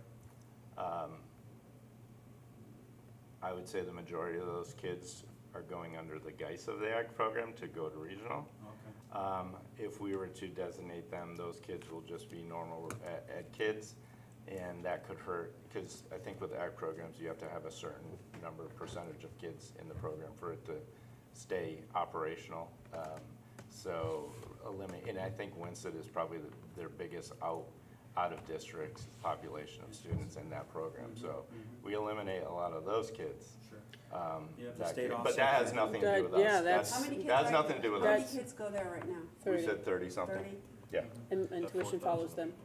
So, I mean, Yeah. that's a lot of, and we're starting to Because solve the problem They here. go there at We're digging into the weeds. They go, yeah, no, I know, and that's something that we have to figure out. I was thinking too, Kurt, with that same, I think that you suggesting that we all talk with head of school Susie is a good idea. Is that also an idea that you're gonna bring to the Gilbert Corp, that they meet with Dr. Luby too, and Sure, hear, absolutely, cause I think that would be a good collaboration show from both sides. yeah. Yeah, absolutely, I think the reason I say it from that viewpoint is, I mean, a lot of members on this board have a different viewpoint of Gilbert than I do, because I'm actually in it, and I get to see it. And I trust in his vision, as Shane has said, and give me 10 years, Gilbert's gonna be a rock star, I can guarantee it. I think So- I think a lot less than 10. Respectfully, we don't have that time. You We're have plenty looking of at, time. we're looking at the performance of our kids. You don't have We've 30 got minutes 20. to meet with him? We've got, no, I'm sorry. No, 10 years? No, I think it's Waiting less. 10 years to I turn think it's things gonna be around less. for Yeah, academic I'm being sake. conservative. We've got kids who are performing well pre-K through 6, and they're in classrooms with 21 kids or more. I don't think we have that kind of time. Kids Yeah, we don't don't have we don't that need to have time. this argument. So- They've had the, oh, we don't need to have this But I argument now. also feel Listen, like We don't. the listen. transition. I think Carol, that's their point. guys, Can I just finish? these guys have given us their time. They don't need to hear this Okay, no. for the right, But I we do- can, The transition plan, I think if you do a transition plan between 6th and 7th, it's really gonna help 7th grade. There are 57 things And that they're you can do agreeing. to affect Right, the exactly. skillful We're so low, transition anything we do to make an improvement. from one school to another. The appendix, they're in the appendix of my dissertation. It's available to you. that no one was gonna read. Don't even read it. Hey, now Just we'll go read to it. the- And it's free. just go Somebody to will the read appendix. it. Can I give you a homework Yeah. assignment? Sure, absolutely. Do this as a group or do it separately. Write all the players' names down, all the people you need to get into alignment, a different name on every Post-it note, and then map them out, who talks to whom and who does not talk to whom. And then start trying to connect the people who don't talk with each other to each other. We do have to go, right? Yeah, no, absolutely. I didn't want to. My old man is very handy. He says, come over and we're gonna be finishing off a room in my basement. And we had a little misunderstanding on my part where I thought he wanted drywall and he kept saying sheetrock. And I was going, Dad, I'm gonna go pick it up. Don't you want drywall? I go, son, what I need is sheetrock. And we were actually, you know, it's the same thing. Right, So Collaborate. you have system designs Right. that are intentional over time that keep you people away from each other. And when people are away from each other, they always do this. We are the reasonable people, those people are crazy. So the way you overcome that is by saying, we gotta talk. And I will tell you one more story, because I had 3 different budgets, I had 3 different faculties, and they were being paid 3 different salaries. So in my 3 districts, if I had triplet sisters, all teaching the same, one of them was making $8,000 less than the other one, and that one was making $4,000 less than this one. So when we tried to get them together for curriculum alignment work, the coffee conversation was, how come you're getting paid more than me? So you gotta think about the natural human stuff of, I have found that if you map relationships with the posted activity, then you can realize why is Tom always in a snit? Or how come nobody knows what Betty knows? That's just a good little informal activity to do, and then you go make a friend. I also think that it's much easier for people to start talking about performance data than other things. Let's look at data together. There's a claim that there's inadequate preparation of kids in grade 6, then let's look at the numbers and see the story inside the numbers, as opposed to, well, you know what's happening is they're not doing a good job and we're doing a good job, which is totally natural human nature, and it's what is sustaining this invisible wall between some of you. Yeah. So I do have a lot of faith in all of you, because you've got so much passion. Line it up and channel it And and put that's it in why I the right want direction. everyone to meet with each Sure. just say, Both you form directions. your own opinions, don't let opinions be formed Correct. for you. Yeah. So I think that's what happens a lot with this. But again, guys, I thank you, I appreciate your time, I appreciate you coming to Winston. I know it's a stretch for a haul for you, but, you know, I appreciate all your work, the work you got done for us. Thank you. So thank you. Very much. Thank you. Very much, thank you. All right. Thank you. Before we adjourn, I think as a board, you know, we've taken in this information. Julie and I had spoke about what next steps to come. And I think what we're gonna look for, instead of adding it to our already packed September 8th regular board meeting, we're gonna look at adding it as an item on our budget and finance and budget committee at the end of September. Thank you, guys. Good night. Good night, Julie. Thank you. Thank you. Thanks, audience. So end of September, we have our committee meetings. We were looking to add that to the budget and finance committee. Nora, we would like to invite you to that, being as you are not a part of that committee. On the 22nd? Is that, What date is that? Tuesday. It's got, yeah, it's gotta be. yeah. It's a Tuesday? Yeah. And we can further discuss this and then come up with an actionable plan to move forward. One thing I will suggest, I think they did a wonderful job of getting the study to us so quickly. I think now we need to slow down the process and make sure we're doing it right. And you know, we have a lot of scenarios in front of us. I think what we want to do is kind of focus on one, and research that and go from there. And if we come out with that's not a likely scenario, then we move on to the next. But I think that's where we move forward, coming next steps. Are you okay with that, Norm? I would just think deliberate on all four and let the conversation yield by the end, or is there a natural one percolating to the top rather than box out? I think that's what we want to determine first. If it's the discussion half of hour. if it's a discussion of the Right. board that all options are still viable, then we'll have to go that route. Or if the board has an appetite for one over the rest, then, you know, then we'll go that route. But Yeah, are you yeah. good with being a part of that Yeah, process? on the 22nd, yeah. Yeah, okay, perfect. All right, any other questions? All right, would anyone like to make a motion to adjourn? Make a motion to adjourn. You can't let. Oh, but I got it. All in favor? All in favor? All right, thank you guys, appreciate it. Started at 6. 2-hour meeting. It's necessary. No, I was like, whoa.